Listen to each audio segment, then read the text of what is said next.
À la toute fin du Crétacé, il y a environ 66 millions d'années, la Terre offrait un tableau à la fois familier et fascinant. Un monde dominé par les dinosaures non-aviens, ces créatures imposantes qui avaient régné sans partage sur les continents pendant près de 135 millions d'années. Cette ère, qui clôturait le Mésozoïque, était marquée par une richesse biologique exceptionnelle, une diversité morphologique et écologique qui témoignait de l'incroyable succès évolutif de ces archosaures disparates. Le Crétacé supérieur s'étendait sur une période d'environ 35 millions d'années. Durant cette phase finale, le globe était chauffé par un climat globalement chaud et relativement stable, avec des températures plus élevées que celles d'aujourd'hui, même aux hautes latitudes. Cette stabilité thermique favorisa le développement de vastes régions côtières peu profondes, de mers intérieures chaudes, d'immenses forêts riches en angiospermes ou plantes à fleurs, et d'écosystèmes complexes. Sur ce fond terrestre et climatique, les dinosaures non-aviens s'étaient adaptés à une variété impressionnante de niches écologiques, se positionnant maîtres absolus dans presque tous les habitats terrestres.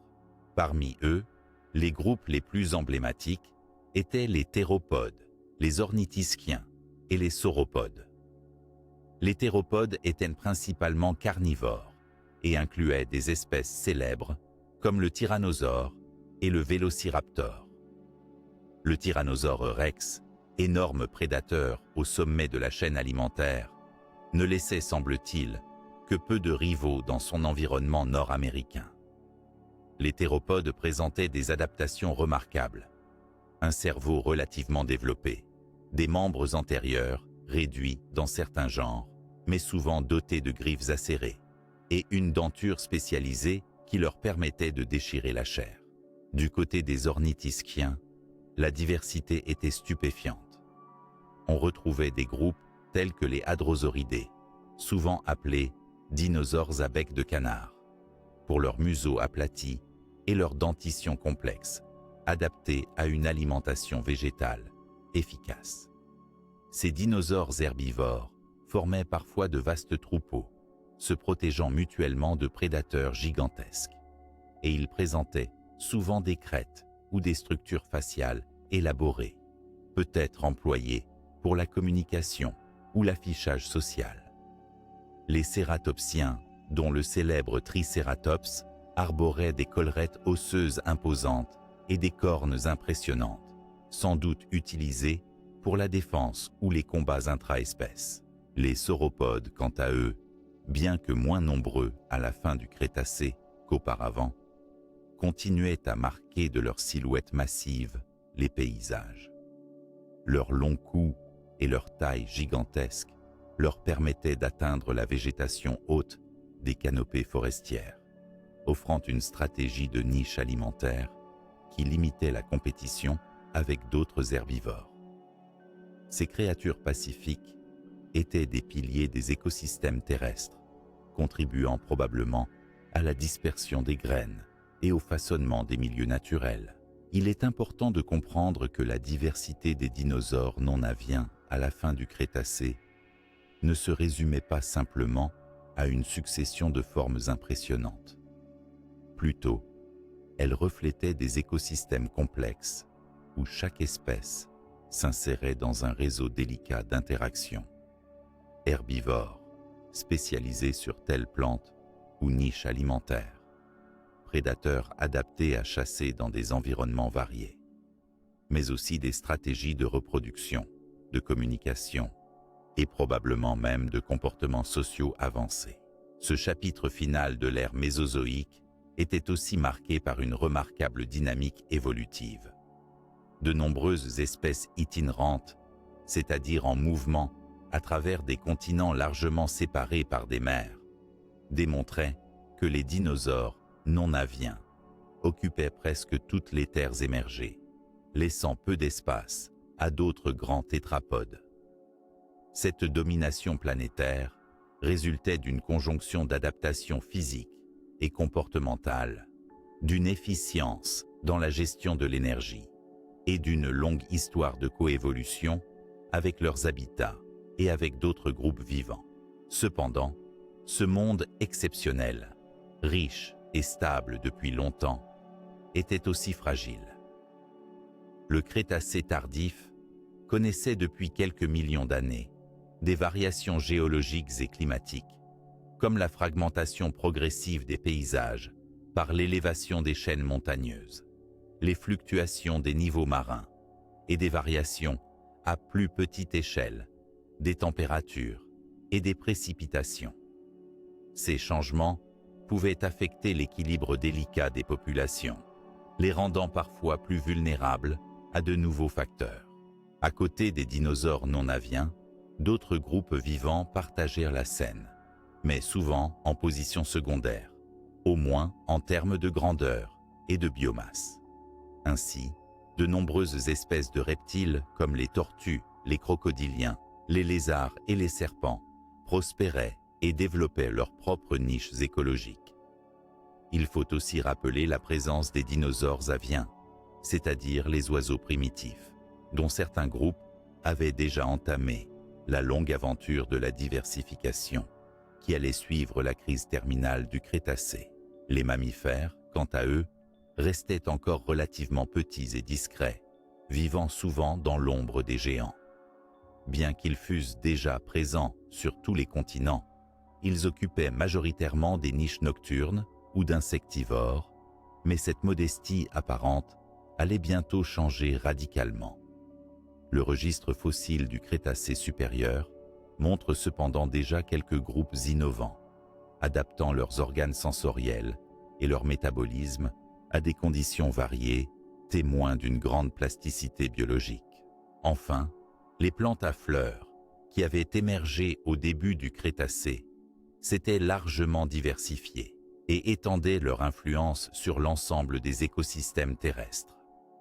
Cette évolution florale soutenait aussi une chaîne alimentaire complexe, fournissant refuge, nourriture et niches spécialisées pour les insectes, les ovipares et d'autres petits animaux, participant ainsi à la structuration des habitats derrière la masse imposante des dinosaures.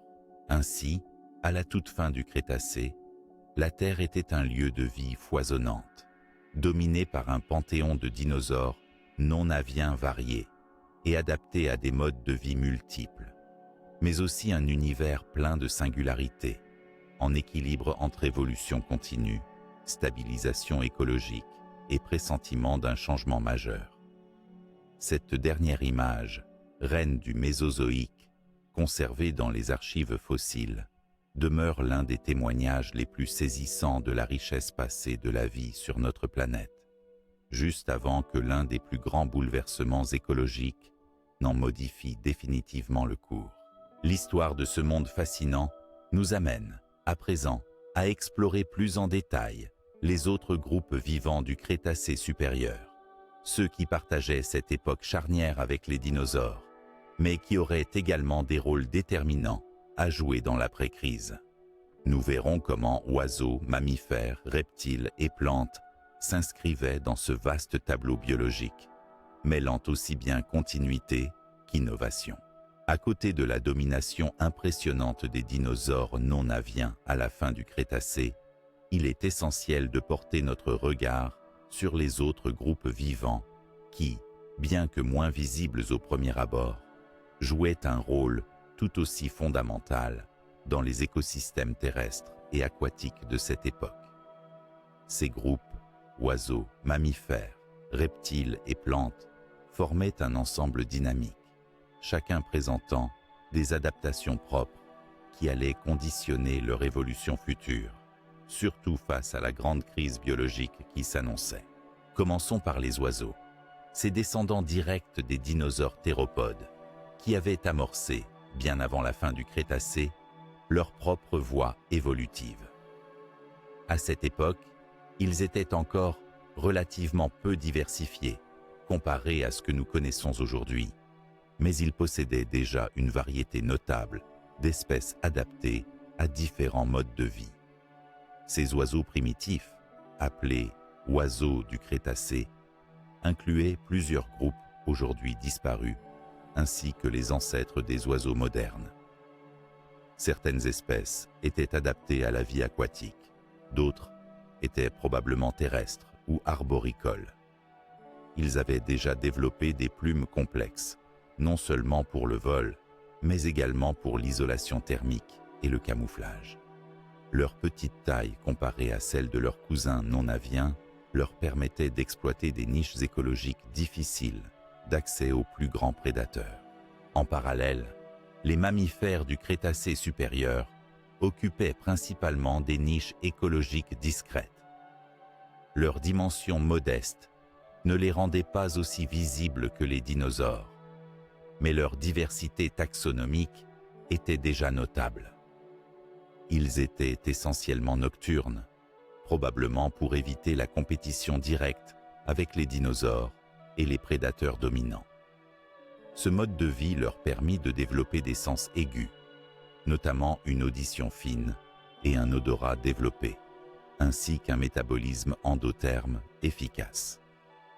L'architecture de leur dentition trahit une grande variété alimentaire, allant des insectivores opportunistes aux premiers herbivores. Certains groupes manifestaient des habitudes arboricoles, utilisant leurs pattes agiles pour grimper, tandis que d'autres étaient fouisseurs ou terrestres. Cette palette de comportements et formes corporelles fit des mammifères des survivants en puissance lorsque la crise KPG frappa plus tard. Les reptiles, autres que les dinosaures, occupaient également une place importante. Les crocodiliens, par exemple, avaient déjà une longue histoire évolutive et prospéraient dans des environnements aquatiques ou semi-aquatiques.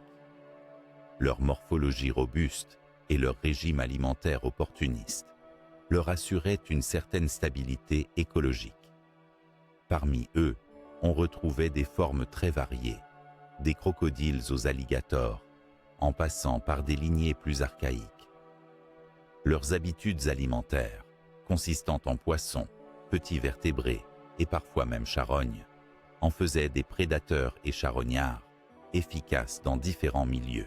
Par ailleurs, les tortues connurent aussi une diversification notable lors du Crétacé supérieur. Certaines espèces étaient terrestres, d'autres semi-aquatiques, avec des adaptations allant de carapaces lourdes et massives à des formes plus légères, favorisant la nage et la mobilité dans l'eau. En plus de ces reptiles bien connus, divers groupes de lézards, serpents et autres squamates prenaient leur place dans les écosystèmes terrestres et arboricoles, souvent en petite taille, mais avec une surprenante diversité écologique. Ces petits reptiles pouvaient être insectivores, carnivores ou omnivores, ce qui leur permettait de capitaliser sur une grande variété de ressources alimentaires. Sur le plan végétal, la fin du Crétacé représentait une étape cruciale dans l'histoire de la flore terrestre. Les plantes à fleurs, ou angiospermes, s'étaient imposées avec force au cours des dernières dizaines de millions d'années, pour devenir le groupe dominant dans bien des régions et habitats. Cette diversification rapide des angiospermes entraîna une évolution concomitante des interactions avec les insectes pollinisateurs, entraînant une complexification considérable des réseaux trophiques. Les angiospermes avaient colonisé aussi bien les plaines que les forêts, souvent en proximité avec des gymnospermes survivants comme les conifères, qui occupaient encore certaines niches, notamment en altitude ou dans des zones plus arides. Les plantes à fleurs offraient non seulement une couverture végétale plus dense et variée, avec des feuilles, des fleurs et fruits originaux, mais modifiaient aussi les cycles biogéochimiques, en influant sur la qualité du sol, les réserves en eau et la dynamique des nutriments. Ces transformations écologiques participaient directement à la structuration des communautés animales, en particulier pour les herbivores les plus spécialisés. Enfin, il ne faut pas oublier la diversité marine, bien que moins au cœur de notre sujet, qui présentait aussi des représentants importants tels que les mollusques, les poissons et les reptiles marins comme les mosasaures ou les plésiosaures. Ces derniers avaient eux aussi atteint un haut degré d'adaptation spécifique à la vie aquatique, formant des chaînes alimentaires complexes, côtoyant parfois celles terrestres dans les zones littorales.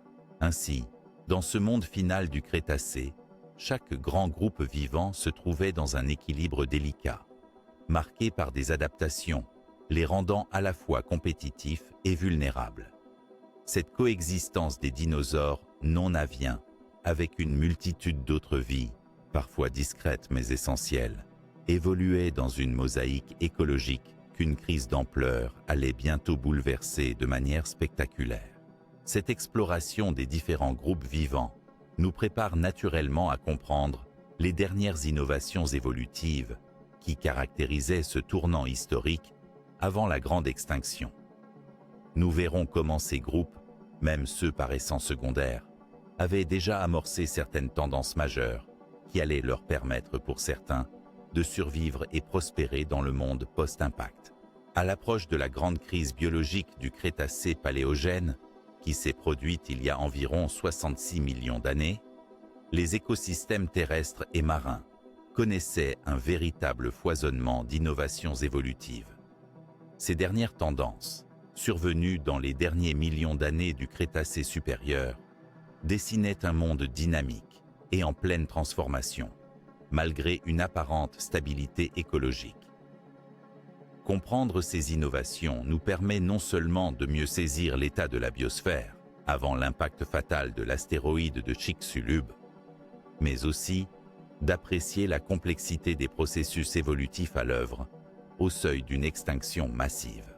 Chez les dinosaures non aviens, nombreux groupes avaient atteint des formes particulièrement spécialisées.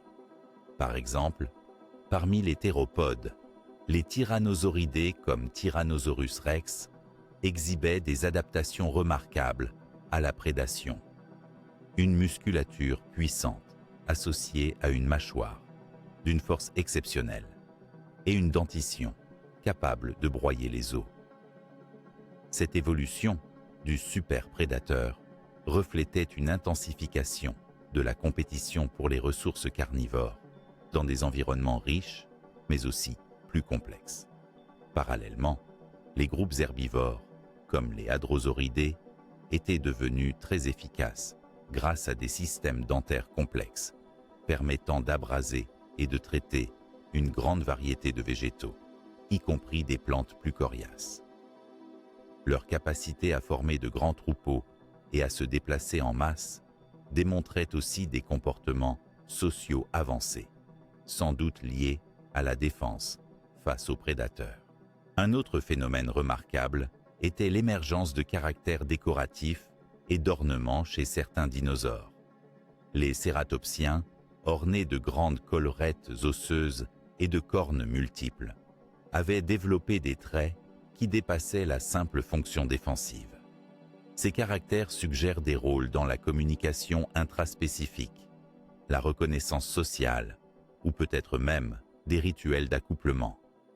Cette intensification des signaux visuels traduisait un contexte écologique où la sélection sexuelle jouait un rôle non négligeable dans l'évolution des espèces. Chez les oiseaux primitifs du Crétacé supérieur, on note aussi des progrès évolutifs significatifs. Leurs plumes, devenues plus complexes et fonctionnellement diversifiées, allaient de la simple couverture thermique aux structures adaptées au vol et à la parade. On observe dans les fossiles des formes variées, certaines déjà capables de vol prolongé ou plané, tandis que d'autres arpentaient le sol ou vivaient en milieu aquatique. La diversification morphologique de ces oiseaux, quoique modeste en comparaison à l'après-extinction, indiquait une tendance vers l'exploitation de différentes niches écologiques, un atout fondamental pour leur survie future. Chez les mammifères du Crétacé tardif, cette période était riche en innovations liées à leur mode de vie, principalement nocturne. Certaines lignées développaient des capacités sensorielles augmentées, notamment une meilleure audition et un sens olfactif affûté. Des atouts très utiles pour s'adapter à des environnements complexes et pour exploiter des ressources alimentaires variées. Par ailleurs, on assiste à une diversification croissante des stratégies alimentaires. Insectivores, petits carnivores et même premiers herbivores sont représentés. Sur le plan de la reproduction, bien que peu de preuves fossiles directes subsistent, les mammifères avaient sans doute commencé à mieux investir dans la progéniture, avec un système de soins parentaux prolongé par rapport aux reptiles, ce qui favorisa leur succès démographique. Les reptiles non dinosaures, tels que les crocodiliens, se perfectionnaient eux aussi dans leurs adaptations à divers habitats aquatiques ou semi-aquatiques. Certains développèrent des morphologies plus allongées et agiles, tandis que d'autres évoluèrent vers des formes puissantes et sédentaires, dominantes, dans leurs écosystèmes. La diversité croissante intracatégorique traduisait une rotation évolutive fine pour maintenir leur place en compétition avec d'autres vertébrés, tandis que les genres de lézards et serpents affinaient leur stratégie de chasse et leurs mécanismes de défense. Sur le plan végétal, l'évolution des plantes à fleurs, qui avaient explosé durant le Crétacé, continuait à accélérer. Leur diversification fut marquée par l'apparition de fleurs toujours plus spécialisées, adaptées à différents pollinisateurs, de stratégies variées de dispersion des graines et une expansion rapide dans presque tous les habitats terrestres. Ces innovations firent des angiospermes un élément structurant des réseaux trophiques terrestres. Leur multiplication influença non seulement les herbivores, mais aussi toute la chaîne alimentaire, favorisant l'émergence de relations mutualistes complexes avec les insectes pollinisateurs, les oiseaux et même certains petits mammifères. Les adaptations des insectes eux-mêmes, en interaction avec cette diversification florale, jouèrent aussi un rôle fondamental dans cette dynamique évolutive.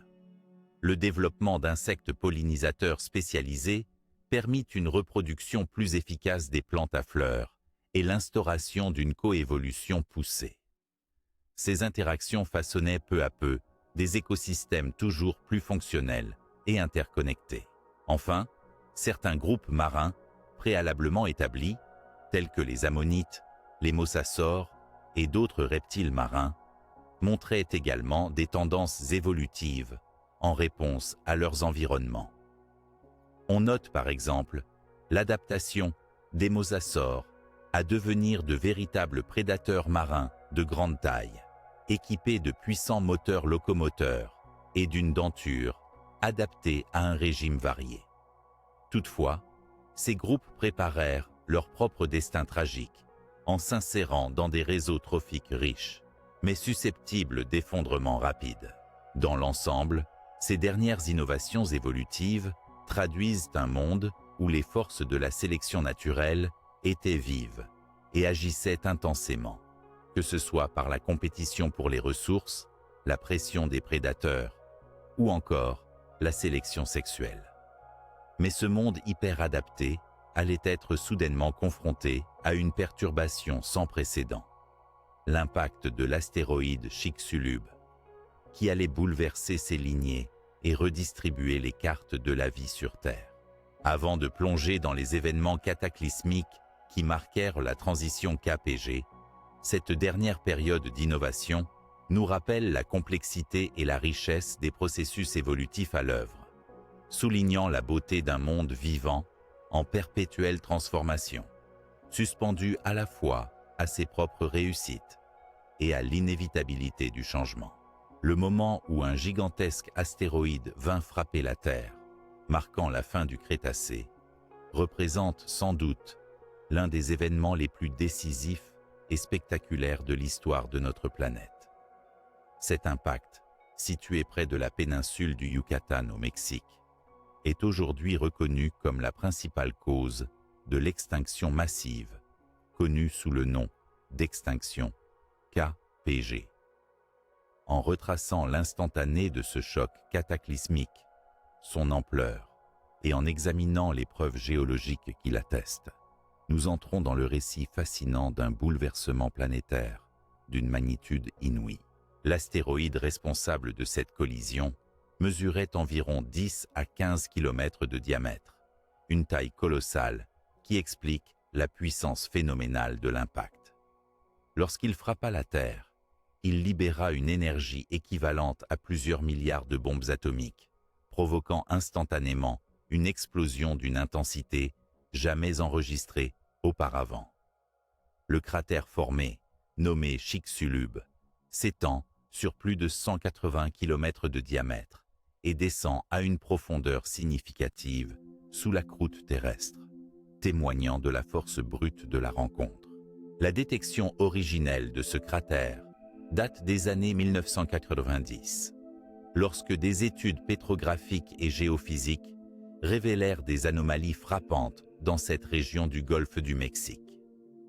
Les chercheurs mirent ainsi au jour une structure d'impact enfouie sous d'importantes couches sédimentaires.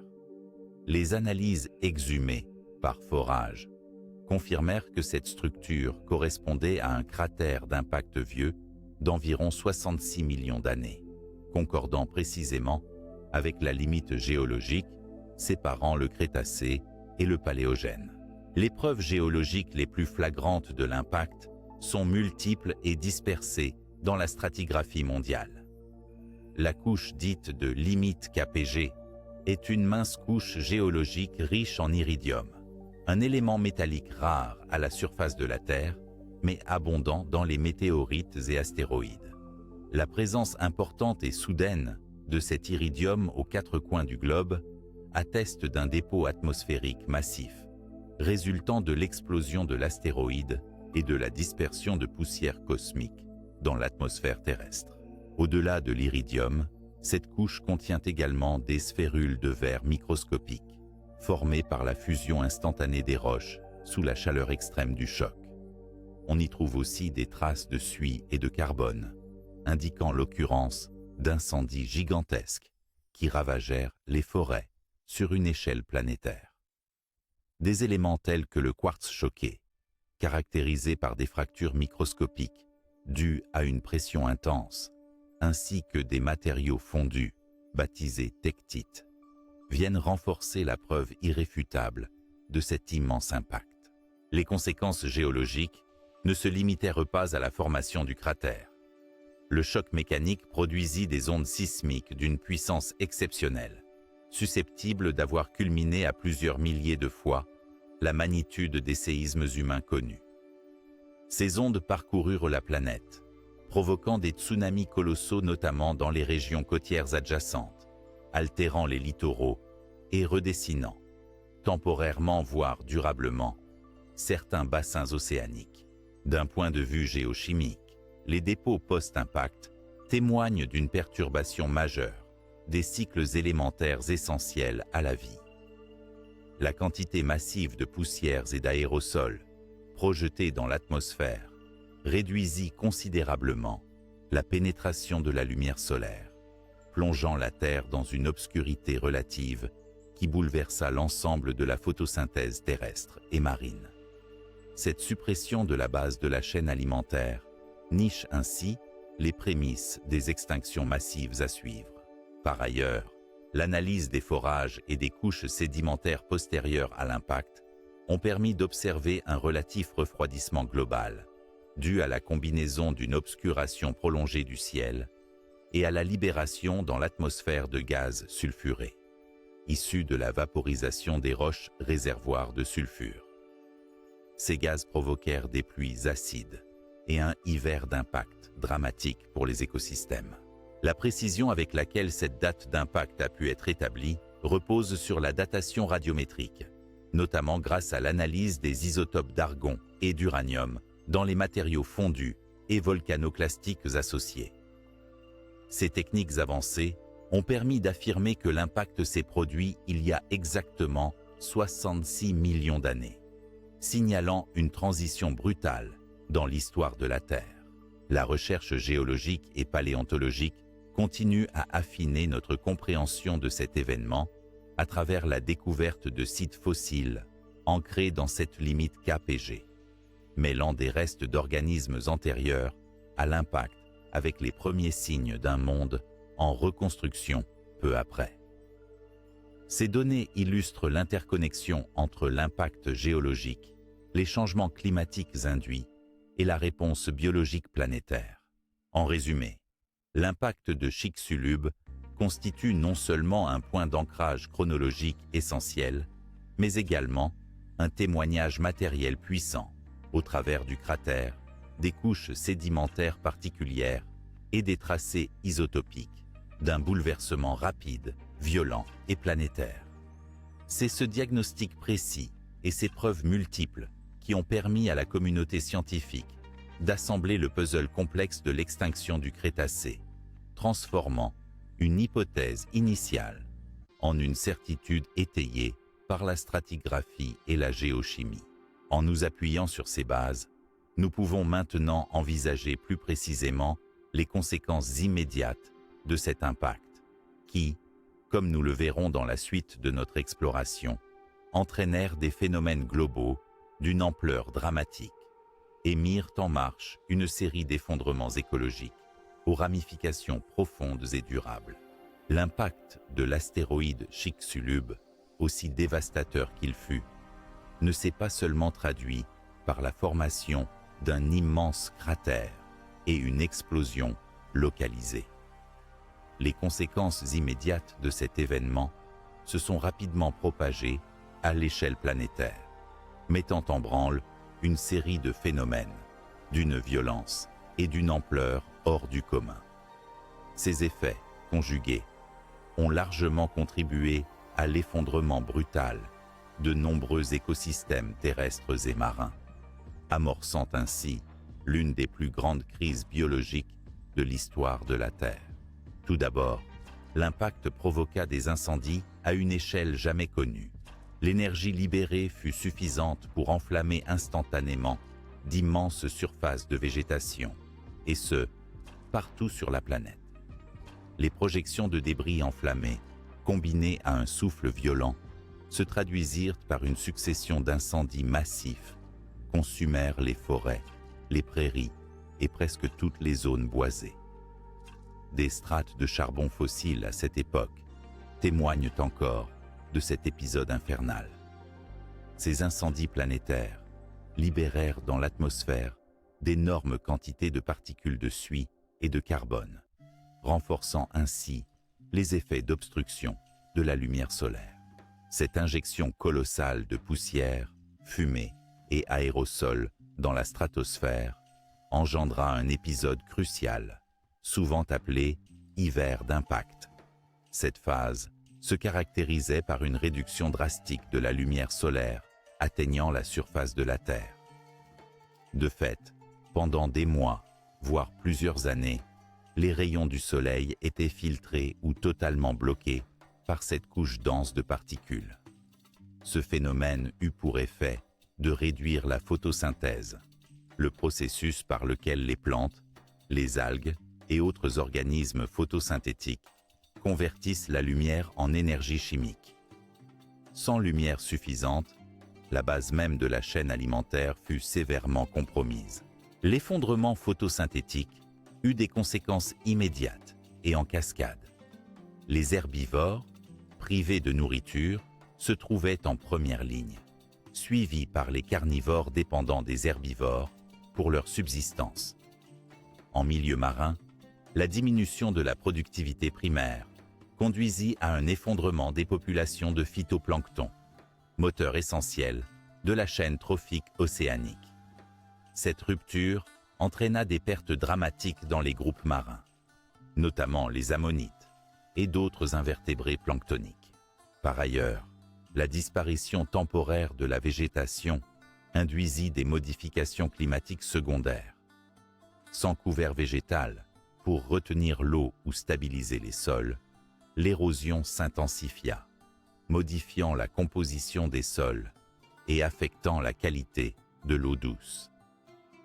Les pluies acides, résultant de la libération de composés soufrés vaporisés par l'impact, aggravèrent la détérioration des écosystèmes, affectant aussi bien la vie végétale que les petits animaux. Les températures connurent également des variations extrêmes. Après une phase initiale d'élévation brutale, due à la chaleur émise par l'impact, suivie du rayonnement intense dans l'atmosphère, la planète entra dans une phase prolongée de refroidissement. Ce refroidissement global, combiné à l'absence de lumière, aggrava la difficulté pour les organismes de maintenir leur fonction vitale. L'hiver d'impact qui suivit mit la biosphère à rude épreuve, avec d'importants déséquilibres physiologiques et écologiques. Des études sur des carottes sédimentaires montrent que cet hiver d'impact dura plusieurs années, ce qui est un laps de temps suffisant pour provoquer des extinctions massives. La perturbation du cycle hydrologique, les tempêtes violentes et la modification durable des habitats furent les répercussions directes de ces changements climatiques et écologiques. Enfin, ces effets conjoints montreront que la biosphère terrestre était à la fois pile et fragile, dépendante intensément du Soleil et de ses cycles, mais aussi vulnérable face à des perturbations majeures qui interrompent le flux d'énergie et le fonctionnement des réseaux trophiques. L'impact de Chicxulub incarna donc une sorte de choc multidimensionnel, combinant incendie, obscurcissement, effondrement alimentaire et dérèglement climatique rapide. Ainsi, en quelques heures à peine, puis sur plusieurs années, un monde profondément interconnecté a subi un cataclysme qui allait entraîner une cascade de changements dramatiques. Ces phénomènes immédiats donnent un contexte fondamental pour comprendre l'ampleur des extinctions et les modifications profondes que la vie terrestre et marine allait devoir affronter, un tournant décisif qui précéda l'émergence des nouvelles formes de vie au Paléocène. La suite de notre exploration détaillera comment ces conséquences immédiates se traduisirent en crises biologiques étendues, modifiant radicalement la composition des espèces et la dynamique des écosystèmes. L'extinction massive du Crétacé-Paléogène, souvent désignée sous l'acronyme KPG, anciennement KT, représente un moment clé et tragique dans l'histoire de la vie sur Terre.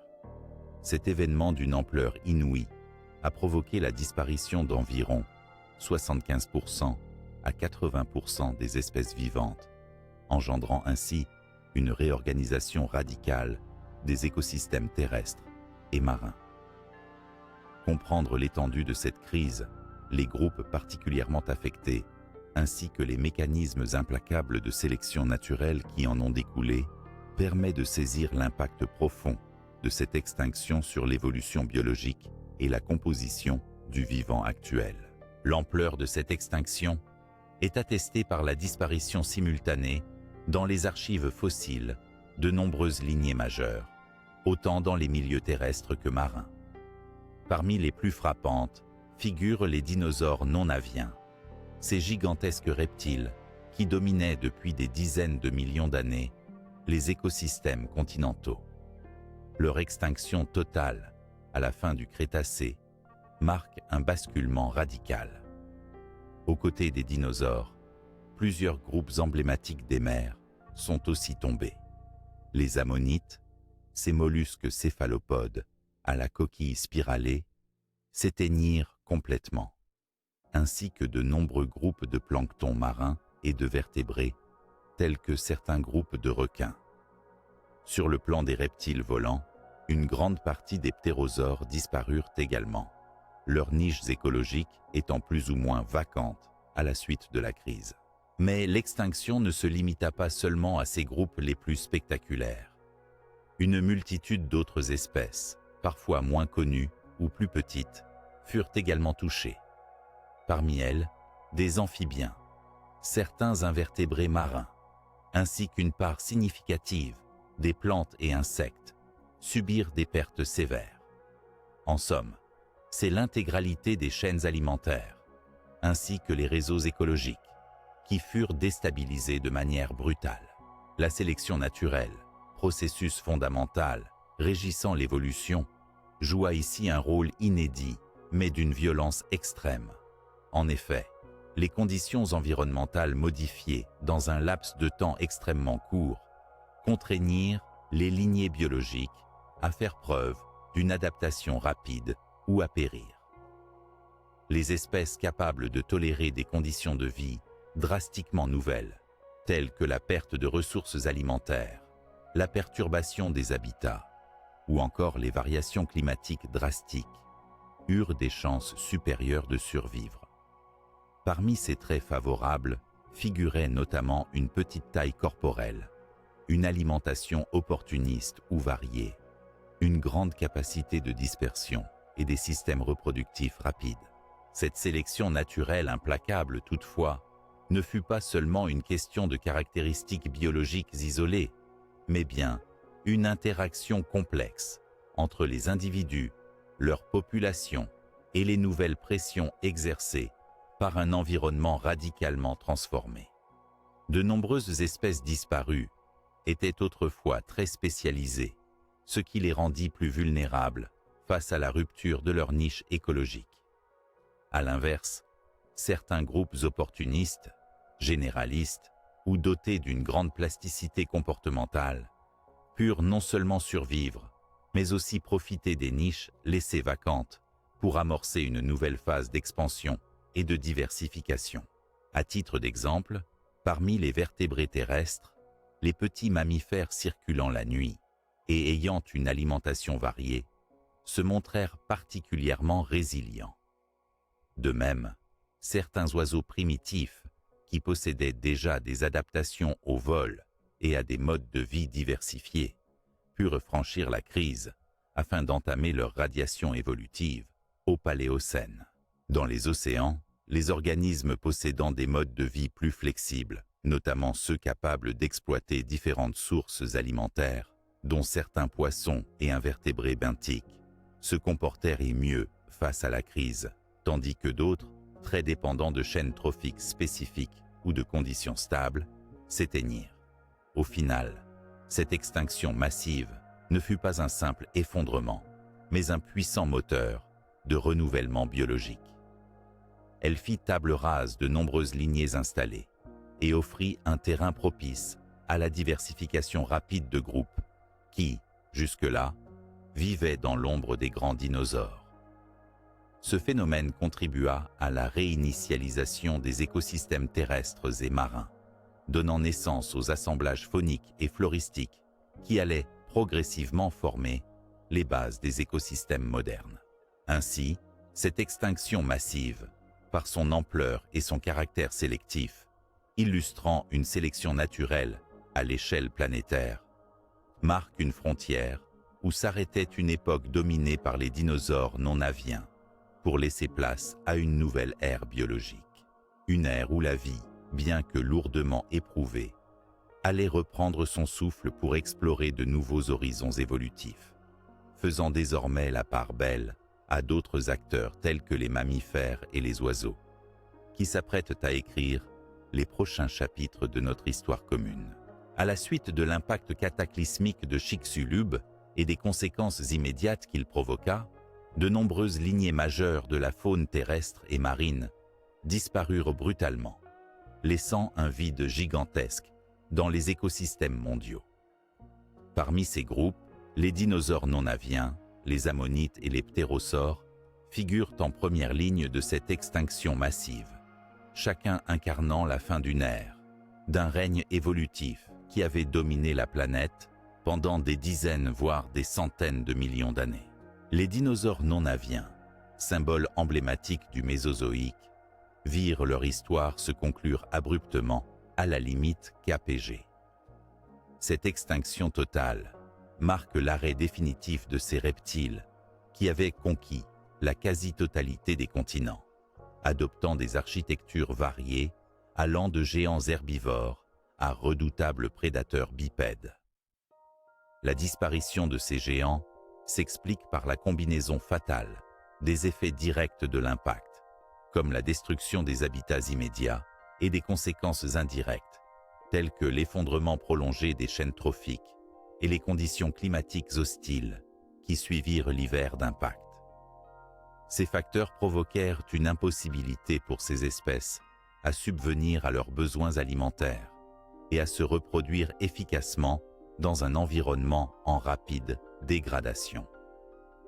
La population des petits juvéniles, souvent plus vulnérables, ne put se maintenir, entraînant une extinction rapide de toutes les familles non aviennes. Les ammonites, mollusques céphalopodes à la coquille spiralée, étaient jusqu'alors des habitants abondants et diversifiés des mers du Crétacé. Ces animaux, proches cousins des actuels calmars et pieuvres, s'étaient adaptés à divers modes de vie marins, occupant souvent des rôles essentiels dans la chaîne alimentaire océanique. Leur disparition marque un coup d'arrêt brutal à leur floraison évolutive. L'effondrement des bases du réseau trophique marin, causé par la chute de la productivité primaire et le manque de lumière, ainsi que les perturbations chimiques dans les océans suite à l'impact, ont provoqué un effondrement irréversible des populations ammonitiques. Avec eux, disparurent aussi de nombreuses espèces de plancton, qui constituaient la base des chaînes alimentaires marines. Les ptérosaures, reptiles volants prédateurs et charognards, virent eux aussi toutes leurs espèces s'éteindre en cette période. Dès le Crétacé supérieur, certains groupes de ptérosaures avaient déjà décliné face à la concurrence des premiers oiseaux. Mais ils conservaient malgré tout un rôle écologique important, exploitant les niches aériennes et côtières. L'effet conjugué des bouleversements environnementaux atténua ces niches.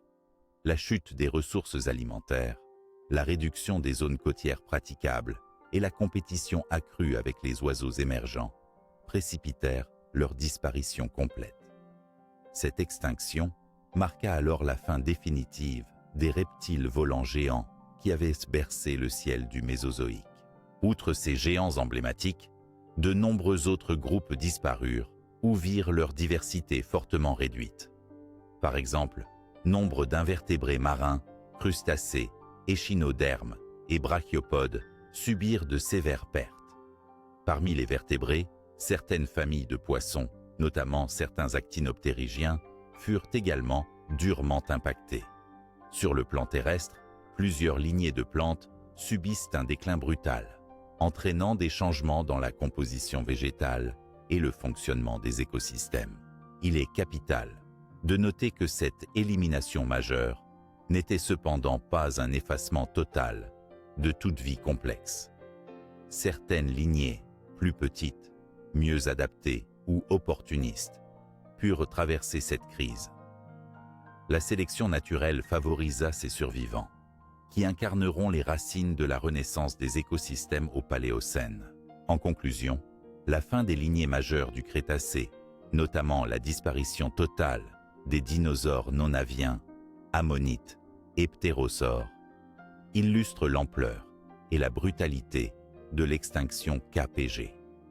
Ce panorama lugubre fut aussi une étape nécessaire à la recomposition de la vie sur Terre, permettant à une nouvelle génération d'espèces d'occuper les niches écologiques laissées vacantes.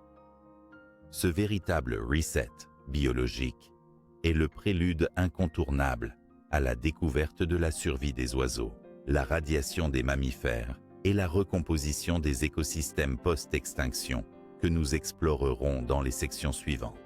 La catastrophe qui mit brutalement fin au Crétacé a, certes, irrévocablement anéanti un nombre impressionnant d'espèces, mais elle n'a pas tout emporté sur son passage. Parmi le chaos et les ruines écologiques, certains organismes ont réussi à survivre, parfois de manière surprenante, ouvrant ainsi la voie à la reconstruction des écosystèmes lors de l'ère paléocène qui s'annonçait. Comprendre qui furent ces rescapés inattendus et, surtout, pourquoi ils ont pu franchir la barrière de l'extinction demeure un sujet fascinant, parsemé d'indices sur la résilience de la vie et les mécanismes d'adaptation à une crise d'une ampleur sans précédent. Premièrement, il faut souligner que la sélection naturelle joua un rôle clé dans cette survie. Les espèces qui avaient déjà développé des traits favorisant l'adaptabilité. Une alimentation variée, une petite taille corporelle, des capacités de reproduction rapides ou une certaine tolérance aux conditions environnementales extrêmes possédaient un avantage décisif. Ainsi, ce ne fut pas uniquement la chance qui choisit les survivants, mais une combinaison de facteurs biologiques et écologiques. Les mammifères figurent parmi les exemples les plus notoires de ces rescapés. Jusque-là souvent désignés comme des petits animaux nocturnes, vivant à l'ombre des dinosaures, ils étaient pourtant déjà diversifiés et occupaient plusieurs niches écologiques. Leur taille réduite leur permit notamment de survivre avec des besoins énergétiques plus faibles et une diète souvent opportuniste. Insectes, petits vertébrés, fruits leur offraient une grande flexibilité alimentaire. De plus, leur reproduction vivipare et l'investissement parental favorisaient la protection des jeunes dans des environnements difficiles. Ces traits leur donnèrent une formidable marge de manœuvre pour traverser les décennies longues et sombres de l'hiver d'impact. Parallèlement, plusieurs groupes d'oiseaux primitifs purent survivre, notamment ceux qui avaient déjà acquis des capacités de vol efficaces et une grande mobilité. Les oiseaux, en tant que descendants directs des dinosaures théropodes, bénéficiaient d'une taille modérée et d'une alimentation souvent diversifiée, leur facilitant l'accès à des ressources souvent plus variées que certains grands reptiles. Certains groupes aquatiques ou côtiers, capables de se déplacer pour trouver de la nourriture, réussirent ainsi à trouver refuge et à s'adapter. Cette survie posa les bases de la future radiation explosive des oiseaux au Paléocène. Sur le plan marin, la situation était tout aussi contrastée. Si de nombreux groupes comme les ammonites s'éteignirent, d'autres organismes, notamment certains benthiques, des mollusques, des crustacés et des poissons préexistants, réussirent à traverser la crise. Leur survie s'appuya sur des niches écologiques moins dépendantes de l'abondance du phytoplancton ou sur des stratégies alimentaires opportunistes. Des micro-organismes tels que certaines formes de foraminifères résistèrent également, permettant peu à peu la reconstruction de la base des réseaux trophiques océaniques. Des reptiles non dinosaures, notamment certains crocodiliens, également semi-aquatiques, ont su préserver des populations stables. Leur physiologie, capable de ralentir le métabolisme et de supporter des périodes prolongées de restrictions alimentaires, fut un atout majeur. Leur régime alimentaire flexible et leur habitat semi-aquatique leur permirent aussi d'échapper aux changements terrestres les plus radicaux. Enfin, parmi les plantes, les angiospermes, groupe dominant avant la crise, virent leur diversité réduite, mais un certain nombre d'espèces résistantes réussit à s'imposer.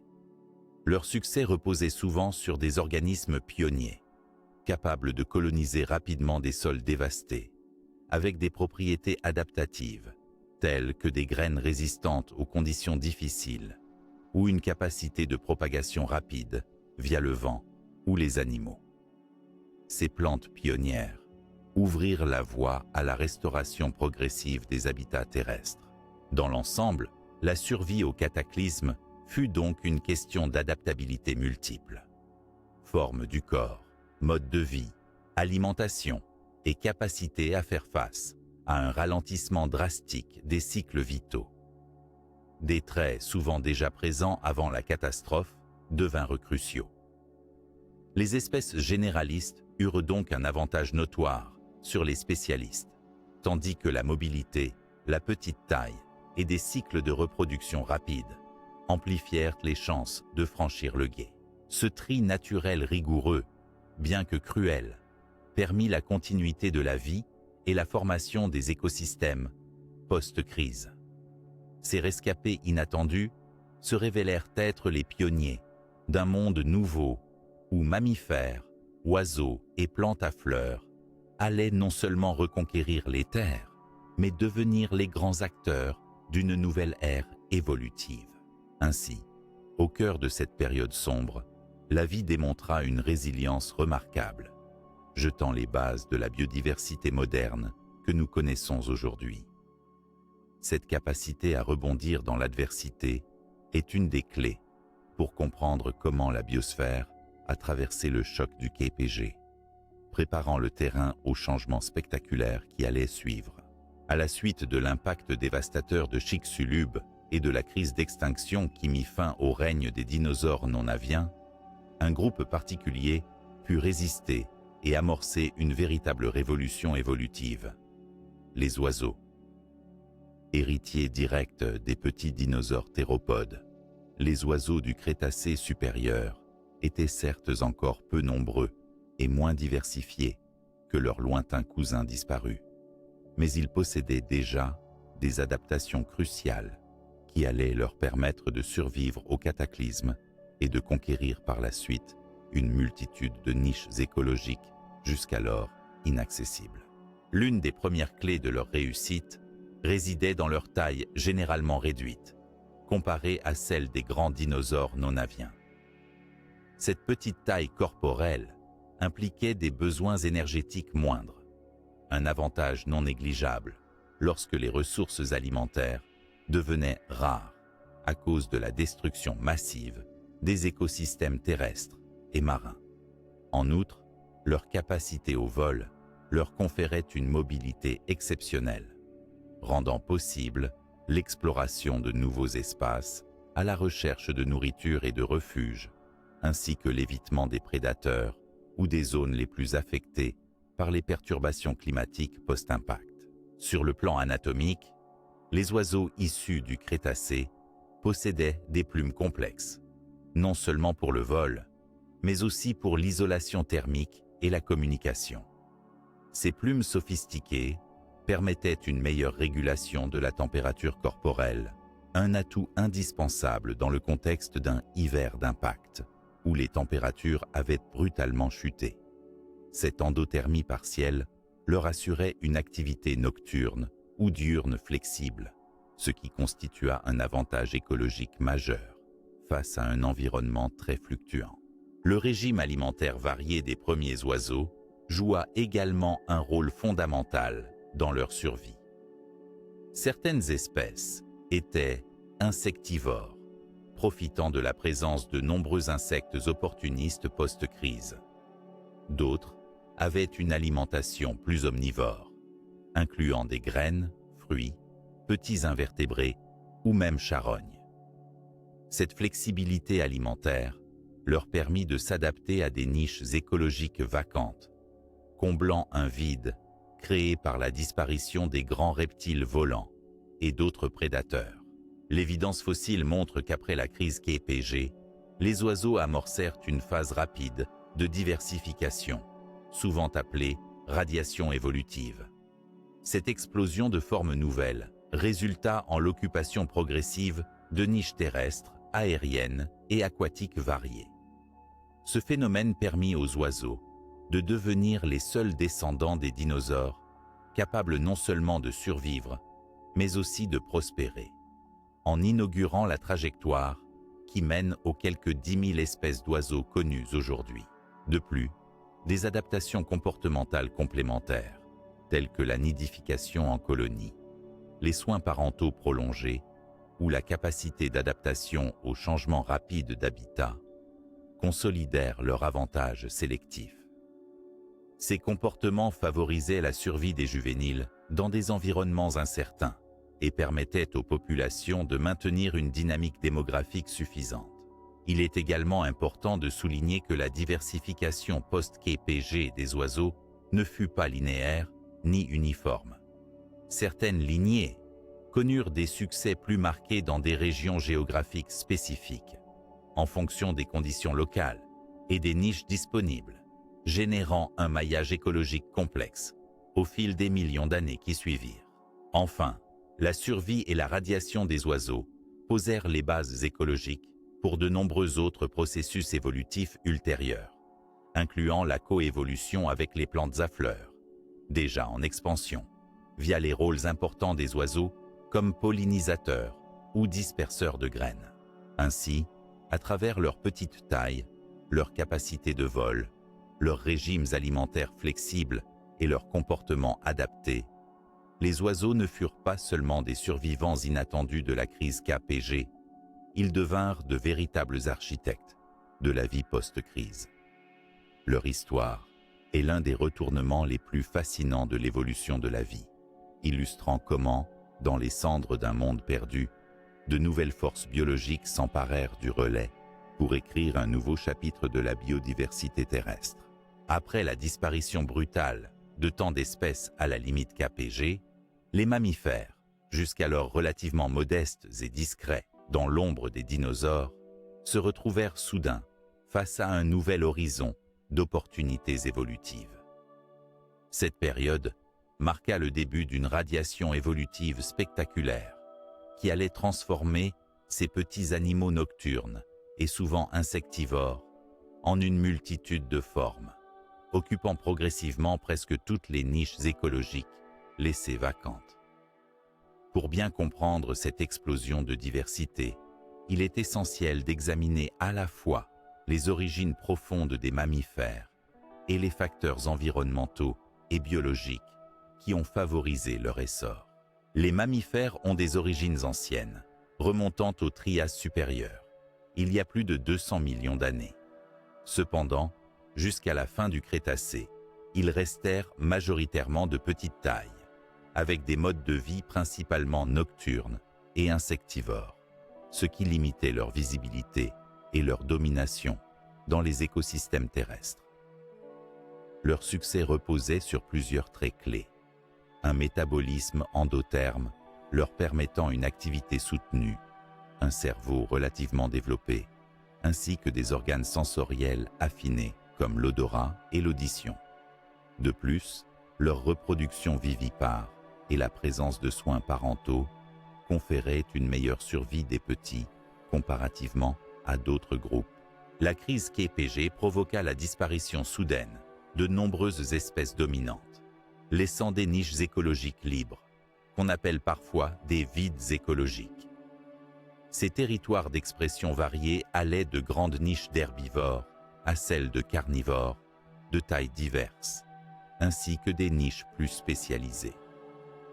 Avec la mort des dinosaures non aviens, mammifères et oiseaux virent s'ouvrir un panorama d'opportunités pour s'adapter et se diversifier sur les terres émergées.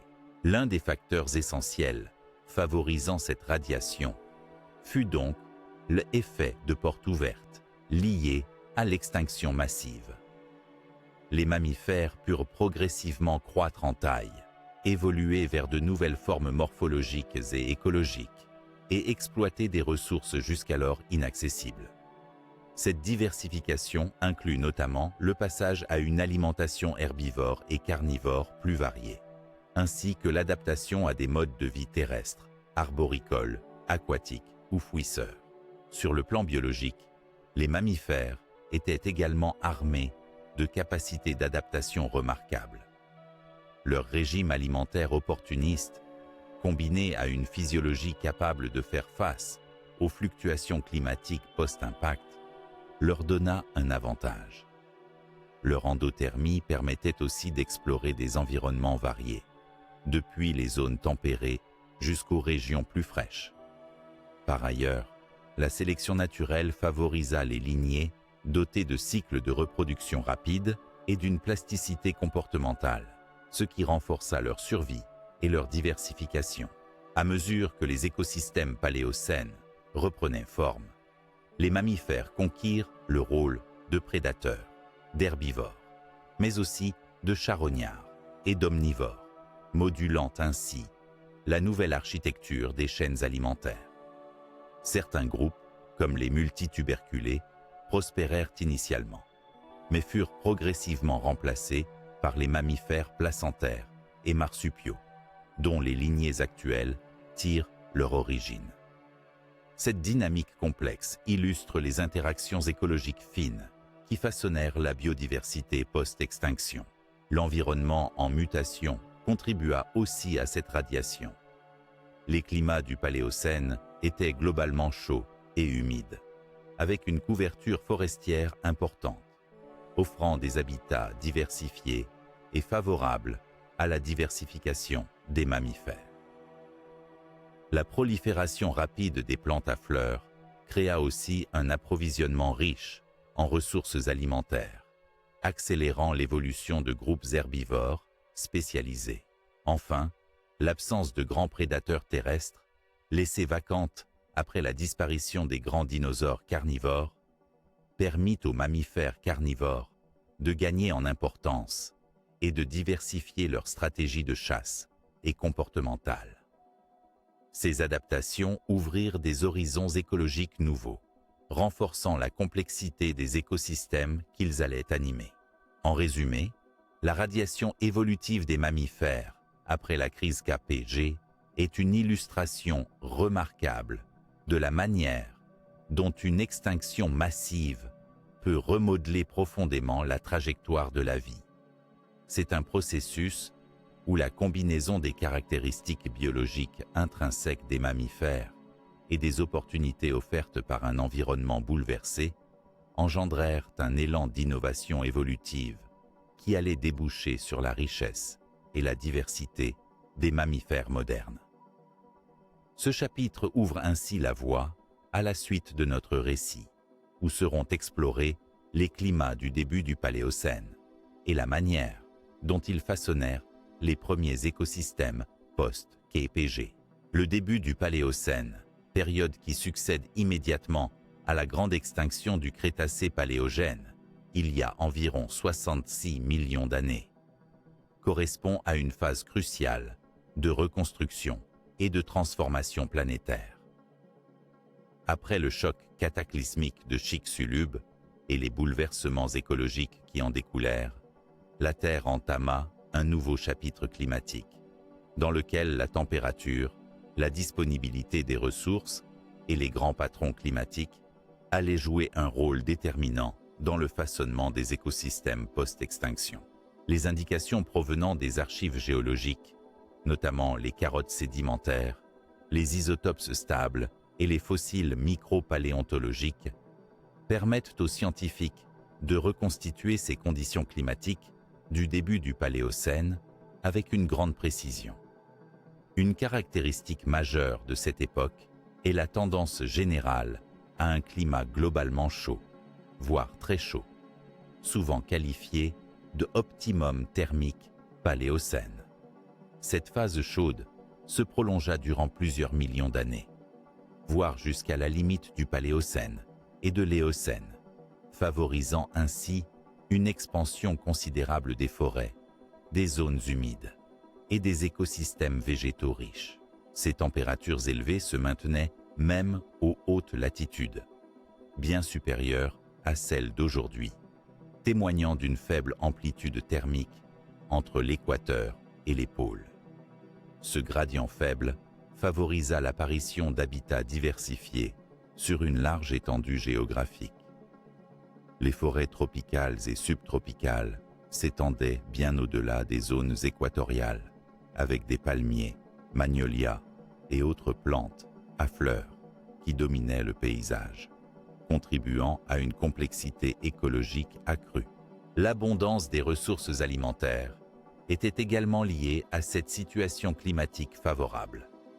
La reconstitution des cycles du carbone témoigne d'une productivité végétale intense, renforcée par l'expansion rapide des angiospermes. Ces dernières, par leur floraison rapide et la variété de leurs fruits, constituaient une source essentielle de nourriture pour les animaux herbivores et omnivores. La biomasse végétale importante offrait aussi des habitats diversifiés, favorisant la récupération et la diversification rapide des faunes. Cependant, ce climat chaud n'était pas exempt de variations. Des épisodes de fluctuation, de courtes phases de refroidissement ou d'instabilité climatique ont ponctué le Paléocène, influençant localement la dynamique des populations animales et végétales. Ces brusques changements pouvaient être liés à des événements volcaniques, à des mouvements tectoniques ou à des modifications de la circulation océanique et atmosphérique. Les régimes de précipitation témoignent aussi d'un héritage varié, allant de régions humides et équatoriales à des zones plus sèches, suivant les distributions géographiques et les accessoires géologiques de l'époque. Ces nuances climatiques favorisaient une mosaïque d'écosystèmes, depuis des marais et forêts denses jusqu'à des savanes embryonnaires. Par ailleurs, la composition atmosphérique du Paléocène débuta sous de fortes concentrations de CO2, contribuant à l'effet de serre intense. Mais cette concentration tendit à décroître progressivement, influençant la trajectoire climatique des millions d'années suivantes. Cette dynamique joua un rôle fondamental dans la modulation des écosystèmes terrestres et marins. L'ensemble de ces facteurs climatiques et environnementaux dessina un terrain propice à la recolonisation et à la diversification biologique, permettant aux formes survivantes, qu'il s'agisse des oiseaux, des mammifères, des reptiles ou encore des plantes, de s'adapter, d'évoluer et d'élargir leur niche écologique. Ainsi, le début du Paléocène fut marqué par un climat chaud et stable à large échelle, favorisant une productivité élevée et une grande variété d'habitats, malgré des variations locales et temporaires. Cette situation posa les bases d'une dynamique écologique nouvelle, qui allait progressivement mener à l'émergence des écosystèmes modernes. En comprenant ces conditions climatiques, nous sommes mieux armés pour explorer les phases suivantes de succession écologique, où les premiers pionniers allaient recoloniser et stabiliser les habitats ravagés, donnant naissance aux mosaïques d'écosystèmes, que la quête scientifique continue de révéler aujourd'hui. Au sortir de la crise dévastatrice qui clôtura le Crétacé, la Terre entama un processus lent mais inéluctable de renaissance écologique. Cette phase dite de succession écologique marqua une étape cruciale où, malgré la violence des changements et la disparition de nombreuses espèces emblématiques, la vie recommença à coloniser les espaces vidés de sa biodiversité ancienne. La reconstitution et la réorganisation des écosystèmes se firent en mosaïque, avec des communautés pionnières s'installant dans des habitats dévastés, préfigurant ainsi l'émergence des écosystèmes modernes. La succession écologique post-extinction fut caractérisée par l'établissement progressif d'organismes capables de coloniser des milieux perturbés, présentant souvent des conditions difficiles telles que sols appauvris, températures fluctuantes et ressources alimentaires limitées. Ces premiers pionniers, tout en étant souvent moins diversifiés et plus spécialisés, jouaient un rôle vital dans la stabilisation des sols, la création d'habitats et l'ouverture de niches écologiques favorables à d'autres formes de vie. Dans les zones terrestres, la recolonisation débuta souvent par des communautés végétales résistantes ou opportunistes. Certaines angiospermes pionnières, dotées de stratégies de reproduction rapide et de graines robustes, furent essentielles pour restaurer la couverture végétale. Leur installation permit de limiter l'érosion des sols et d'améliorer la fertilité locale, ouvrant ainsi la voie à une diversification végétale plus élaborée. Ces forêts naissantes, composées d'arbres et de plantes à fleurs adaptées à ces conditions, devinrent des refuges et des sources de nourriture pour la faune qui revenait progressivement. Simultanément, les premiers groupes animaux à recoloniser comprenaient des invertébrés comme les insectes, essentiels à la pollinisation et à la décomposition, ainsi que des petits vertébrés capables d'exploiter les ressources rudimentaires disponibles. Parmi eux, les mammifères et les oiseaux, en voie de diversification, profitèrent de cette libre fenêtre écologique pour étendre leurs habitats. Leur comportement opportuniste et leur plasticité écologique furent des atouts décisifs pour s'implanter dans ces écosystèmes fragiles et mosaïques. En milieu aquatique, la succession écologique suivit un schéma similaire. Les zones côtières et les mers peu profondes, gravement affectées par la crise, furent colonisées en premier lieu par des micro-organismes et des invertébrés benthiques, capables de supporter des conditions oxygénées, fluctuantes et des habitats instables. Peu à peu, la reconstruction des chaînes trophiques permit un renouvellement progressif de la biodiversité marine, avec l'apparition successive de poissons, reptiles marins et mollusques diversifiés. La juxtaposition de différents stades de succession dans des régions géographiquement proches donna naissance à une véritable mosaïque d'écosystèmes pionniers. Ces mosaïques reflétaient des écologies dynamiques et complexes, où des communautés naïves et en renouvellement côtoyaient des zones encore fortement perturbées. Ces ensembles fragmentés favorisaient la divergence évolutive et la spéculation rapide, rythmes qui contribuèrent à la dynamique globale de la biosphère. Ce processus de succession écologique permit également la réintroduction progressive des interactions biologiques essentielles, chaînes alimentaires, pollinisation, symbiose et compétition. Ces interactions firent émerger des réseaux trophiques plus stables et résistants, malgré la jeunesse relative des écosystèmes. La recolonisation ne fut donc pas seulement une question d'installation d'espèces, mais bien un rééquilibrage écologique de grande ampleur. En somme, la phase de succession écologique post-KPG fut un moment déterminant où la vie, face à un environnement profondément transformé, fit preuve d'une remarquable résilience. Cette étape pionnière posa les bases d'une nouvelle ère biologique, offrant un cadre propice à la diversification des groupes survivants, aussi bien qu'à l'émergence de formes nouvelles. La mosaïque d'écosystèmes pionniers qui apparut illustre ainsi le retournement d'un monde en péril vers une dynamique d'espoir et de renouvellement. Prélude à la complexification progressive des communautés animales et végétales, que nous étudierons dans la suite de ce récit. À la suite de l'extinction massive qui marqua la limite Crétacé-Paléogène, les écosystèmes terrestres et marins furent profondément bouleversés. Ce bouleversement ne se traduisit pas seulement par une perte spectaculaire de biodiversité, mais également par une réorganisation complète des chaînes alimentaires. L'instauration de nouvelles dynamiques trophiques, notamment grâce au rôle central que jouèrent les détritivores, charognards et omnivores, fut un facteur clé dans le rétablissement progressif, mais vital, des écosystèmes post-extinction. Les chaînes alimentaires représentent les flux d'énergie et de matière qui circulent entre les organismes vivants d'un milieu donné. Chaque maillon correspond à un niveau trophique, des producteurs primaires, comme les plantes aux consommateurs secondaires et tertiaires, en passant par les organismes qui recyclent la matière organique morte.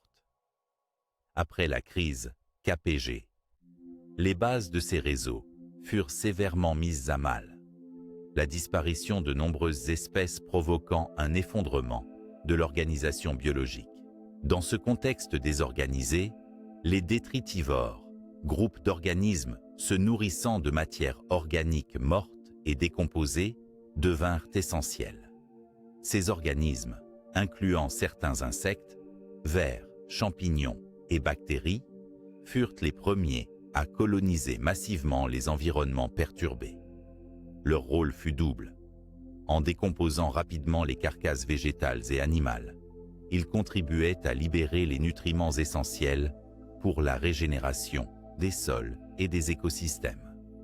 De plus, cette activité permettait de purifier l'environnement en éliminant les restes organiques susceptibles d'induire des épuisements locaux ou des conditions toxiques. Les charognards, consommateurs spécialisés dans la consommation de cadavres animaux, jouèrent aussi un rôle capital. Des petits mammifères omnivores, certains oiseaux robustes, des reptiles, mais aussi des insectes comme certaines espèces de coléoptères, participèrent activement à ce nettoyage écologique.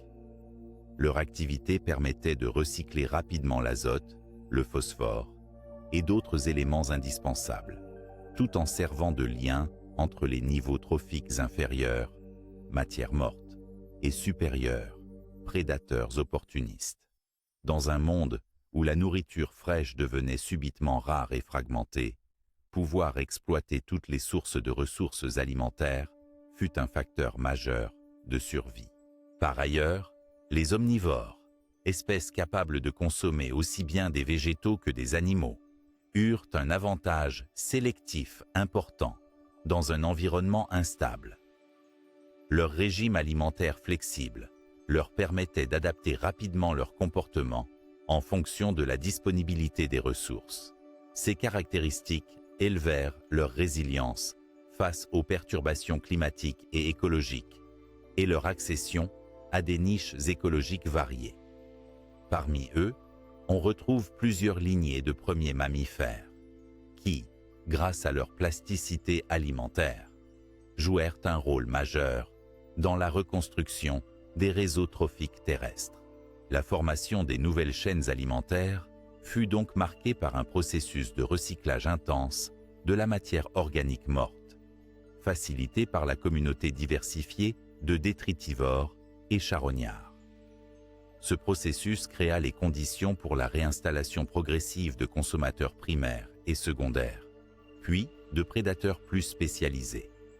Ce schéma trophique renouvelé permit la stabilisation des écosystèmes et accentua la dynamique évolutive, en favorisant la diversification des espèces capables d'exploiter ces nouveaux équilibres. De plus, ces nouvelles chaînes alimentaires reflétaient une mosaïque écologique, où des communautés pionnières coexistaient avec des phases plus avancées d'organisation.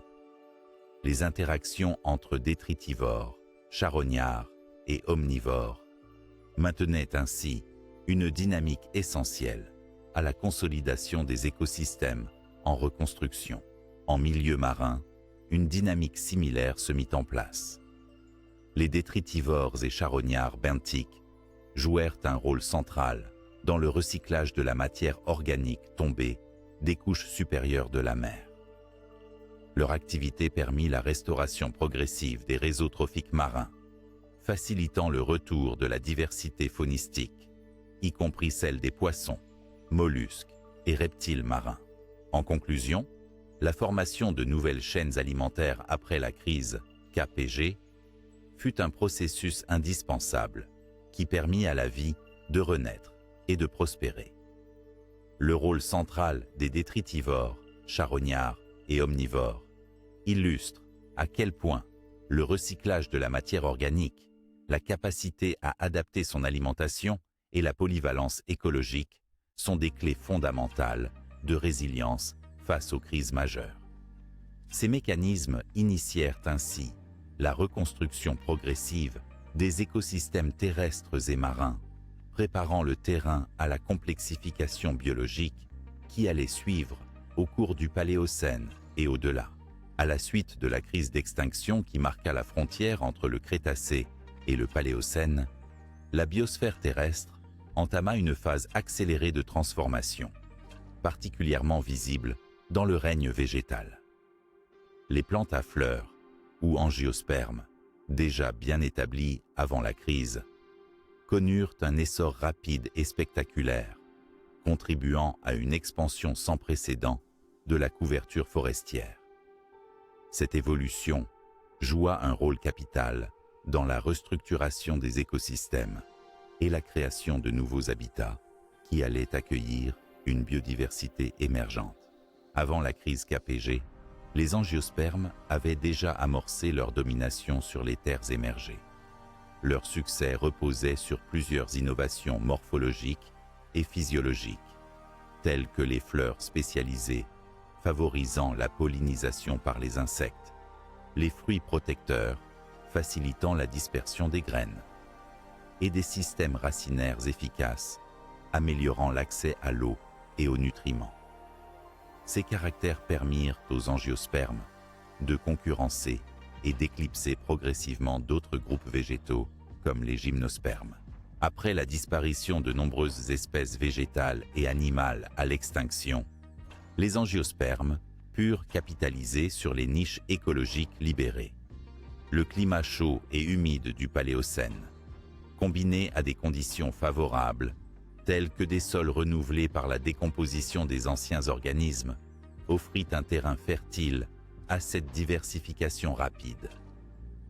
Les forêts denses et étendues qui se développèrent à cette époque témoignent de cette phase d'expansion intense. Les nouvelles générations d'angiospermes portaient une grande diversité de formes, allant de petits buissons et herbes aux arbres majestueux. Cette diversité structurait désormais les paysages, créant une mosaïque complexe d'habitats qui favorisa la spécialisation des animaux et la création de chaînes alimentaires élaborées. La richesse florale facilitait aussi la prolifération des insectes pollinisateurs, établissant des relations de mutualisme, renforçant encore le succès des plantes à fleurs.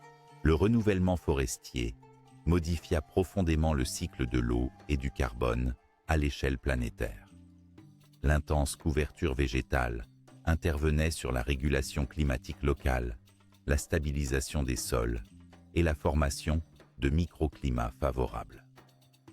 Ces forêts furent des lieux de refuge et de diversification pour les animaux, notamment les premiers mammifères et oiseaux post-extinction, offrant abondance de nourriture et d'abri. Par ailleurs, l'expansion des angiospermes généra de nouveaux habitats tels que les lisières forestières, les zones marécageuses et les sous-bois, élargissant ainsi la palette écologique disponible. Ces milieux complexes favorisèrent l'émergence de nouvelles stratégies adaptatives chez la faune, marquant le début d'une diversification rapide à travers le règne animal. Ce renouvellement rapide des plantes à fleurs ne signifia pas toujours un remplacement total des autres groupes végétaux. Les conifères et fougères persistaient aussi dans divers écosystèmes, contribuant à une grande variété de structures végétales. Cependant, la tendance générale fut nettement en faveur des angiospermes, qui allaient progressivement dominer jusqu'à former les forêts tempérées et tropicales que nous connaissons aujourd'hui. Ainsi, cette phase post-KPG fut une période emblématique d'innovation et d'expansion végétale. Elle illustre avec force comment, face à une crise majeure, la vie peut non seulement survivre, mais également se réinventer et s'adapter à de nouveaux paysages écologiques. Cette dynamique végétale jeta les bases des écosystèmes terrestres modernes, faisant des plantes à fleurs un pilier fondamental de la biodiversité future. Nous verrons dans les prochaines sections comment cette évolution florale rapide coïncida avec la diversification des mammifères et des oiseaux, et comment tous ces éléments s'articulèrent pour façonner le nouveau visage biologique de la Terre après la grande extinction. À l'aube du Paléocène, la disparition soudaine des dinosaures non-aviens et de nombreux autres groupes dominants offrit une occasion sans précédent pour les mammifères de s'émanciper pleinement et d'exploiter une gamme élargie de niches écologiques. Ces petits vertébrés, jusque-là cantonnés souvent à des rôles secondaires, commencèrent alors une diversification rapide, se transformant en insectivores, herbivores, puis carnivores, selon les pressions évolutives et les ressources disponibles dans ces nouveaux paysages. Initialement, les mammifères du début du Paléocène étaient majoritairement insectivores. Cette stratégie alimentaire leur procurait un avantage certain dans un monde fragile et instable, puisque les insectes résilients représentaient une ressource alimentaire abondante et accessible. Leur petite taille et leur agilité les rendaient aptes à fouiller dans les débris végétaux, dénicher des proies cachées ou se mouvoir dans divers micro-habitats. Ces insectivores primitifs avaient souvent un régime opportuniste, pouvant intégrer larves, petits invertébrés et même une part de matière végétale, ce qui favorisait leur survie face aux variations environnementales. Cependant, la radiance écologique des mammifères ne se limita pas à ce stade. La prolifération et la diversification des angiospermes, associées à la montée en puissance des forêts post-extinction, offrir de nouvelles ressources nutritionnelles sous forme de feuilles, fruits, graines et racines. Progressivement, les mammifères adaptèrent leur dentition et leur digestion pour devenir herbivores efficaces. Ce passage à l'herbivorie nécessita notamment le développement de molaires spécialisés, capables de broyer la matière végétale, souvent riche en fibres difficiles à digérer. Certains herbivores évoluèrent vers des formes de plus grande taille, exploitant efficacement les ressources végétales abondantes présentes dans l'environnement. Parallèlement, une part des mammifères explora des voies carnivores, s'adaptant à des régimes alimentaires composés de petits vertébrés, insectes et parfois charognes. Ces carnivores primitifs devinrent des prédateurs opportunistes, jouant un rôle clé dans les premières chaînes alimentaires réorganisées du Paléocène. Leur agilité, leur dentition acérée et leur sens aiguisé leur permirent d'exploiter efficacement ces niches de chasse variées, allant de petites proies terrestres à aquatiques. Sur le plan morphologique et fonctionnel, cette diversification impliqua une grande variété d'adaptations. Les membres se modifièrent pour permettre une locomotion diverse. Certains mammifères devinrent plus rapides, d'autres plus agiles grimpeurs ou fouisseurs. Le système sensoriel fut constamment affiné, en particulier l'ouïe et l'odorat, éléments essentiels pour la recherche de nourriture et la protection contre les prédateurs. Cette diversification écologique fut également favorisée par la capacité des mammifères à occuper des habitats variés, des sous-bois denses aux plaines ouvertes, des zones pantano-marquées aux lisières forestières. Leur plasticité comportementale et physiologique leur conféra une flexibilité remarquable pour s'adapter aux conditions changeantes du Paléocène. La radiation des mammifères commença donc par une exploitation graduelle d'un spectre alimentaire qui s'étendait des insectes aux végétaux jusqu'aux petits animaux, marquant ainsi une étape cruciale dans l'histoire évolutive de ce groupe. Au fil du temps, cette diversification engendra l'apparition de lignées plus spécialisées, en particulier au cours de l'Éocène. Mais les prémices furent posées dès les premiers millions d'années du Paléocène. En somme, la diversification écologique des mammifères après la grande extinction fut un exemple remarquable de la façon dont l'évolution peut tirer profit d'opportunités ouvertes par les crises pour renouveler le tissu de la vie sur Terre. Leur histoire fascinante, passant des premiers insectivores aux herbivores, puis carnivores spécialisés, illustre la dynamique et la complexité des réponses évolutives face à un monde bouleversé. Le Paléocène, période immédiatement après la grande crise d'extinction KPG, fut une époque de renouveau et d'innovation évolutive, marquée par de nombreuses avancées chez les oiseaux.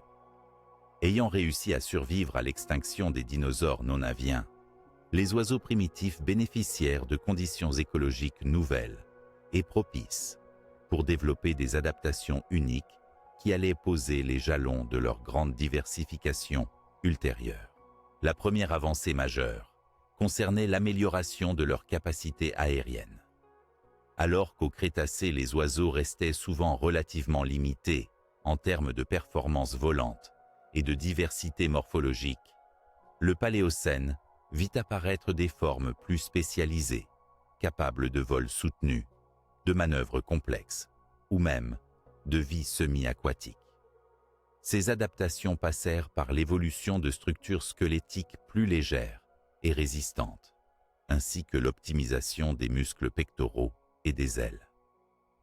La capacité de voler de longues distances offrit non seulement une mobilité accrue pour la recherche de ressources dispersées, mais aussi la possibilité de coloniser rapidement des niches écologiques variées et encore vacantes.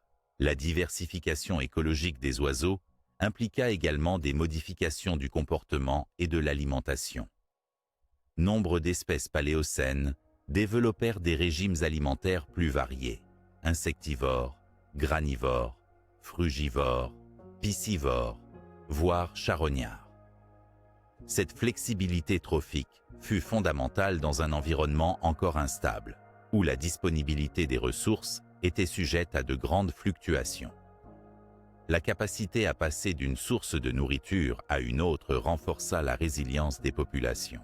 Au niveau sensoriel, le Paléocène vit l'amélioration des systèmes visuels et auditifs chez certains oiseaux, augmentant leur efficacité dans la chasse, la communication et la navigation.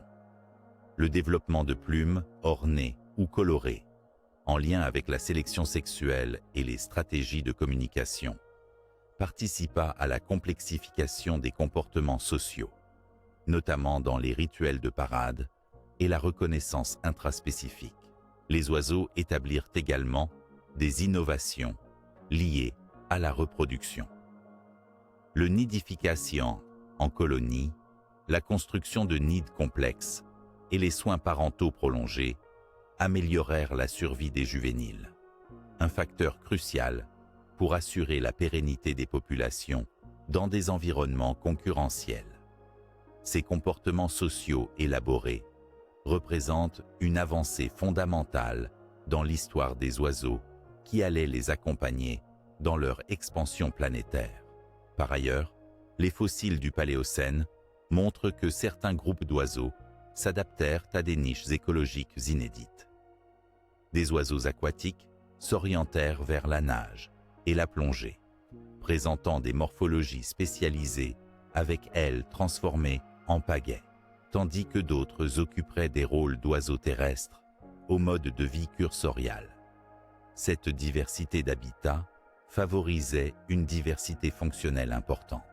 Enfin, le contexte écologique du Paléocène, avec la prolifération des plantes à fleurs et l'expansion des forêts, créa un cadre favorable pour que les oiseaux étendent leurs interactions écologiques. En tant que pollinisateurs, disperseurs de graines ou régulateurs d'insectes, ils s'inscrivirent rapidement comme acteurs majeurs des réseaux trophiques et des cycles écosystémiques. Ainsi, durant le Paléocène, les oiseaux ne furent plus de simples survivants, mais des innovateurs adaptatifs. Leurs avancées physiologiques, écologiques et comportementales jetèrent les bases d'une radiation évolutive majeure qui fut à l'origine de la formidable diversité aviaire actuelle. Cette période établit ainsi un pivot décisif dans leur histoire, révélant comment, grâce à une série d'adaptations spécifiques, les oiseaux purent non seulement résister à une époque tumultueuse, mais aussi en tirer parti pour se tailler une place centrale dans les écosystèmes du monde post-crise. Au lendemain de la catastrophe KPG, alors que la composition des écosystèmes terrestres et aquatiques était bouleversée, la reconstruction des communautés animales commença peu à peu à dessiner un nouveau paysage biologique. Si la disparition des grands dinosaures non-aviens marqua la fin d'une ère, de nombreux autres groupes, moins médiatisés mais tout aussi essentiels, réussirent à survivre et à reconstruire leur présence sur la planète. Parmi eux, les reptiles, les amphibiens et d'autres catégories d'animaux firent preuve d'une remarquable résilience, jouant un rôle fondamental dans le renouvellement des écosystèmes. Les reptiles non dinosaures constituèrent un des groupes les mieux adaptés à surmonter le chaos écologique post-impact. Les crocodiliens, par exemple, qui avaient déjà une longue histoire évolutive et étaient présents dans divers milieux aquatiques ou semi-aquatiques, purent exploiter leur physiologie robuste et leur écologie polyvalente pour traverser la crise. Leur capacité à ralentir leur métabolisme et à tolérer des périodes prolongées de pénurie alimentaire leur offrait un avantage concurrentiel considérable. On observe d'ailleurs que ces reptiles augmenteront en diversité et en abondance dans les régions humides du Paléocène, occupant des niches qui étaient auparavant peu accessibles.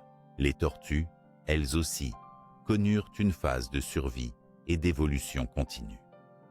Avec une diversité adaptée à des habitats variés, terrestres comme aquatiques, elles furent capables d'exploiter des ressources alimentaires différentes, des végétaux aux animaux aquatiques. Leur carapace protectrice et leur reproduction relativement efficace consolidèrent leur succès et leur diversité croissante. Par ailleurs, les lézards et serpents, représentant des squamates, s'adaptèrent également rapidement aux nouvelles conditions. Ces petits reptiles à sang froid avaient souvent de courtes générations et une haute capacité de reproduction, ce qui leur permettait de s'ajuster relativement vite aux changements, se diversifier et occuper des niches écologiques variées, allant des sols forestiers aux milieux semi-arides. Les amphibiens, longtemps dépendants des milieux aquatiques pour leur reproduction et leur survie, éprouvèrent des difficultés mais ne disparurent pas. Les groupes d'urodèles, de certaines grenouilles et autres batraciens résistants purent traverser la crise, souvent grâce à des stratégies de vie opportunistes et des capacités d'adaptation à des conditions variables, notamment dans des zones humides et marécageuses, consolidées dans la phase post-crise.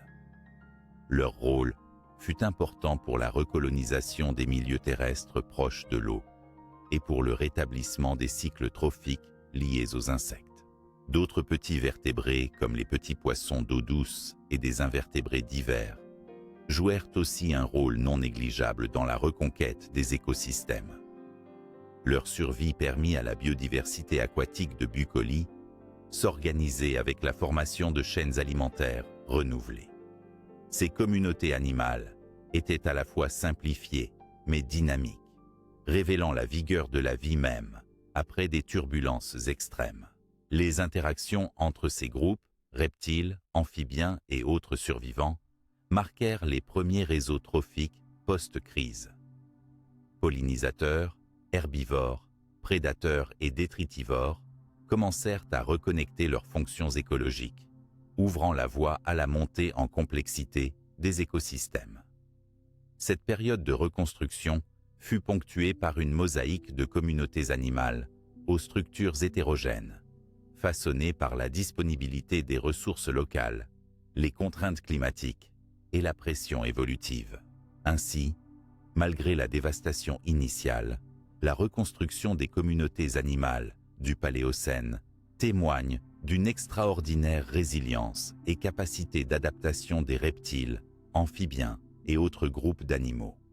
Ils formèrent le socle nécessaire à la renaissance biologique qui permit la stabilisation des écosystèmes terrestres et aquatiques, prémisse indispensable au déploiement des lignées plus récentes, dont les oiseaux et mammifères.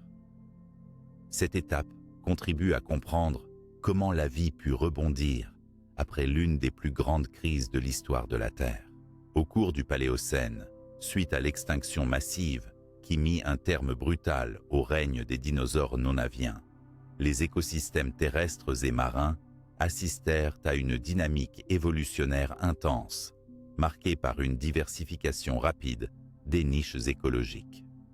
Cette phase fut caractérisée par l'occupation progressive par les survivants et les lignées émergentes d'un éventail élargi de rôles écologiques, accompagné d'une compétition interspécifique grandissante qui modela la structure biologique des communautés nouvelles.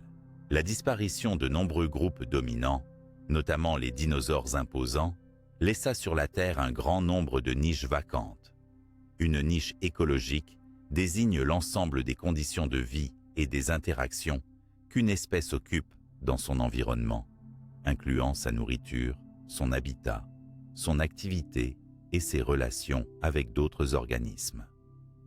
L'ouverture de ces niches favorisa l'émergence et l'adaptation de diverses espèces, chacune reprenant une partie des rôles écologiques précédemment détenus, mais souvent avec des traits morphologiques et comportementaux différents, conduisant à une diversification fonctionnelle notable.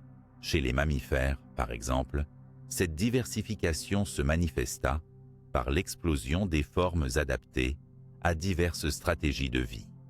Insectivores agiles, herbivores capables de traiter efficacement la biomasse végétale, carnivores opportunistes ou spécialisés. Ces évolutions s'accompagnèrent de changements morphologiques et physiologiques, tels que l'adaptation des membres pour la course, le crapahutage ou la nage, ainsi que du système dentaire pour différents types d'alimentation. Parallèlement, de nombreux oiseaux exploitèrent une variété accrue de niches, occupant des habitats aériens, terrestres ou aquatiques, et adoptant de nouvelles stratégies alimentaires et reproductives. Ce processus d'occupation accélérée et spécialisée des niches engendra une compétition interspécifique accentuée. La compétition entre espèces, naissant du partage des ressources limitées, comme la nourriture, l'espace ou les sites de reproduction, exerça une pression évolutive intense. Cette pression favorisa la spécialisation écologique, permettant la réduction directe du chevauchement fonctionnel entre espèces, minimisant ainsi la compétition directe. La partition des ressources devint une composante essentielle des écosystèmes en formation, conduisant à des adaptations comportementales, morphologiques et physiologiques spécifiques. Cette rivalité accrut également la complexité des interactions écologiques, telles que la prédation, le parasitisme et le mutualisme. Les chaînes alimentaires se structuraient de manière plus fine, avec des niveaux trophiques diversifiés et une spécialisation accrue des rôles.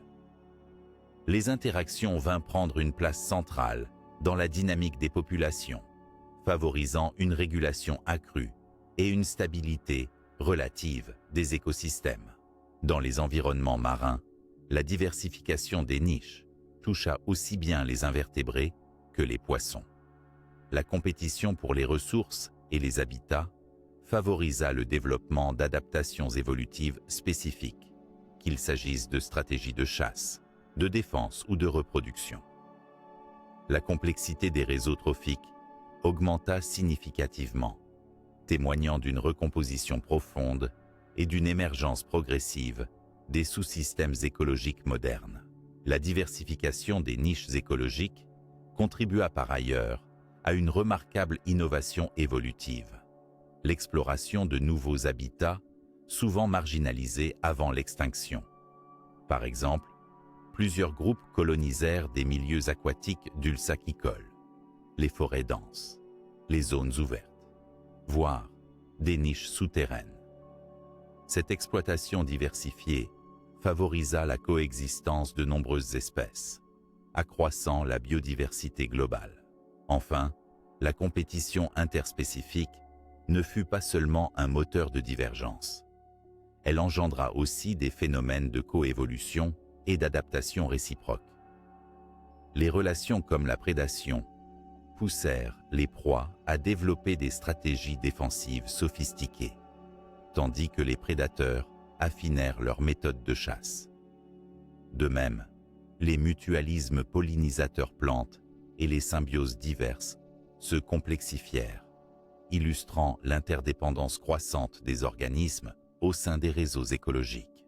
Ainsi, cette phase post-KPG, caractérisée par une diversification intense des niches écologiques et une compétition accrue, jeta les bases des écosystèmes avancés du Paléocène et au-delà. Elle illustre avec force la dynamique évolutive de la vie, où la fracture provoquée par une extinction brutale engendre une période de renouveau créatrice, façonnant la richesse et la complexité du vivant contemporain. L'étude des sites fossiles du Paléocène constitue une clé majeure pour comprendre les bouleversements écologiques et évolutifs qui ont suivi la grande extinction du Crétacé-Paléogène. Ces vestiges, souvent préservés dans des sédiments aquatiques ou terrestres, fournissent un témoignage direct de la composition des communautés animales et végétales, ainsi que des dynamiques de reconstitution à l'échelle globale.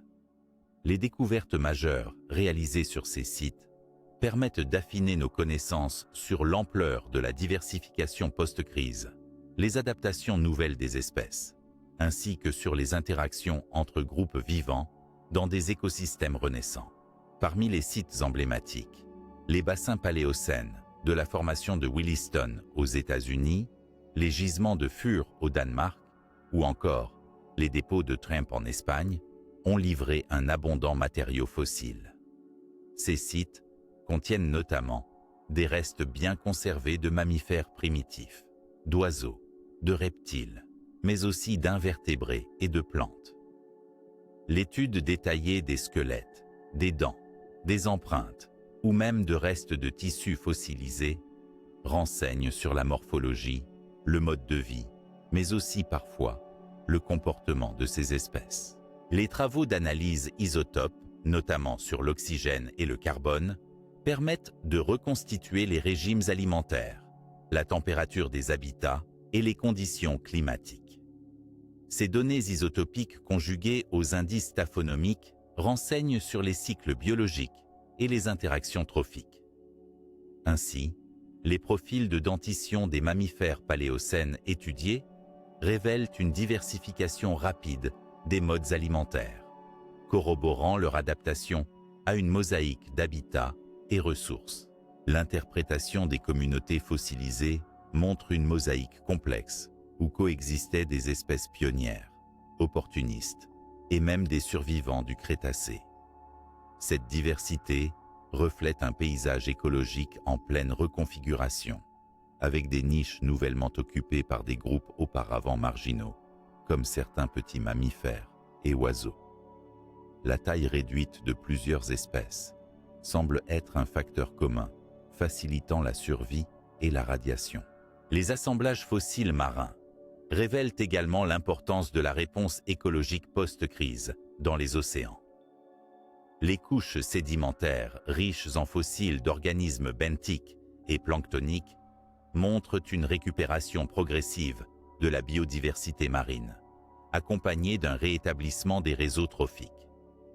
La richesse retrouvée de certains invertébrés et poissons témoigne de la rapidité avec laquelle les milieux aquatiques purent rebondir. En termes d'évolution morphologique, les fossiles du Paléocène montrent des étapes importantes, notamment dans le développement crânien, dentaire et locomoteur des mammifères, suggérant des adaptations croissantes aux nouveaux régimes alimentaires et environnements. De même, des structures osseuses d'oiseaux et de reptiles indiquent des innovations dans les capacités de vol, de nage ou de déplacement terrestre. Enfin, l'étude des sites paléocènes accompagne la compréhension des impacts paléo-environnementaux tels que les épisodes climatiques ponctuels, les fluctuations des niveaux marins ou les changements dans la végétation. Ces indications éclairent les rythmes et les contraintes de la recomposition des écosystèmes, confirmant l'idée d'une succession écologique progressive et dynamique. Ainsi, l'analyse des sites fossiles du Paléocène offre un panorama vivant et détaillé du monde post-crise.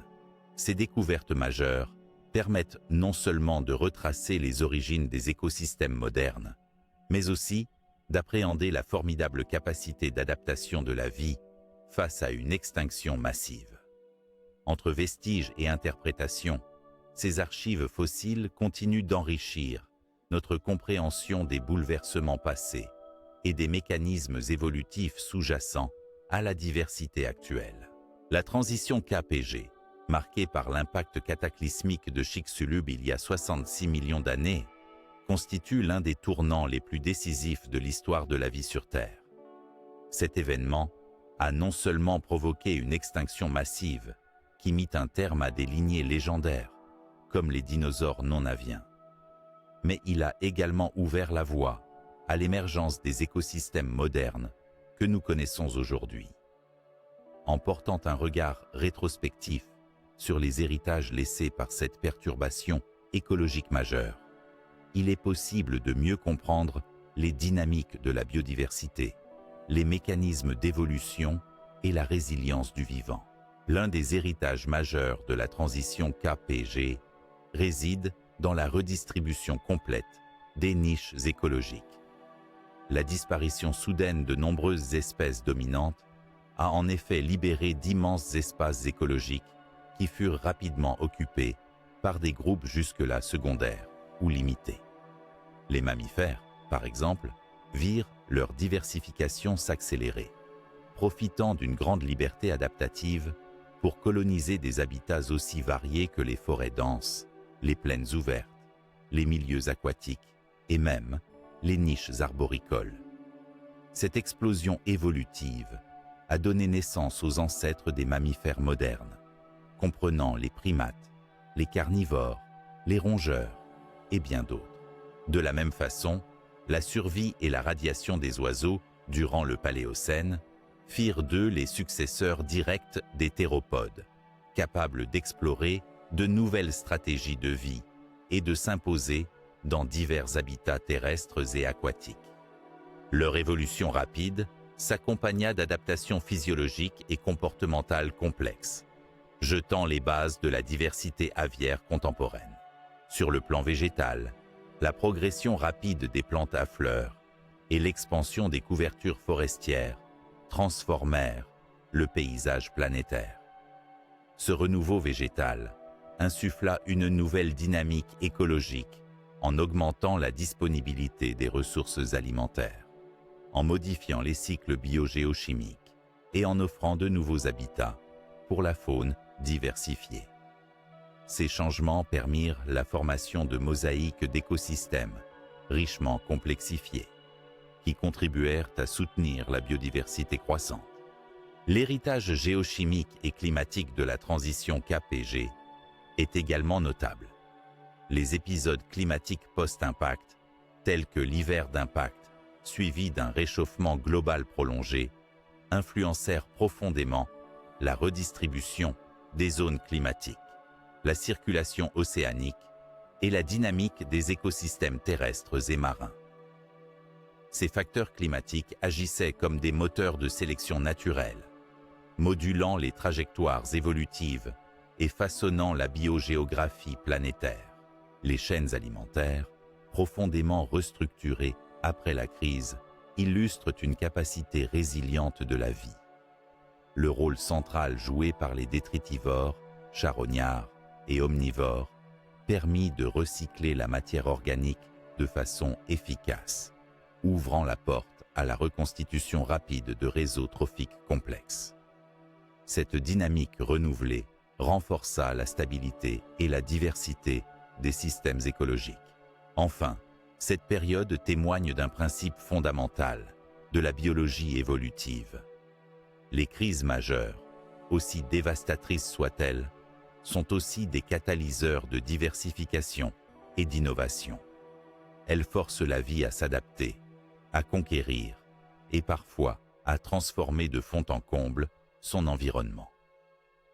Ainsi, les écosystèmes modernes, avec leur riche complexité et leur biodiversité foisonnante, portent en eux l'empreinte indélébile de cette transition capitale. C'est grâce à l'étude rigoureuse de ces événements passés que la science peut aujourd'hui envisager les défis écologiques contemporains avec un éclairage historique pertinent. La compréhension de la résilience et de l'adaptabilité du vivant à travers l'héritage de la transition KPG invite à réfléchir aux mécanismes de sauvegarde et de préservation de la biodiversité dans un monde soumis à des changements rapides et parfois violents. En définitive, la transition KPG reste non seulement un seuil majeur de l'histoire de la vie, une époque où la destruction fit place à la Renaissance, mais aussi un pont entre le passé lointain et la constitution des écosystèmes que nous côtoyons aujourd'hui, invitant à une contemplation profonde des liens intimes entre évolution, extinction et renouvellement.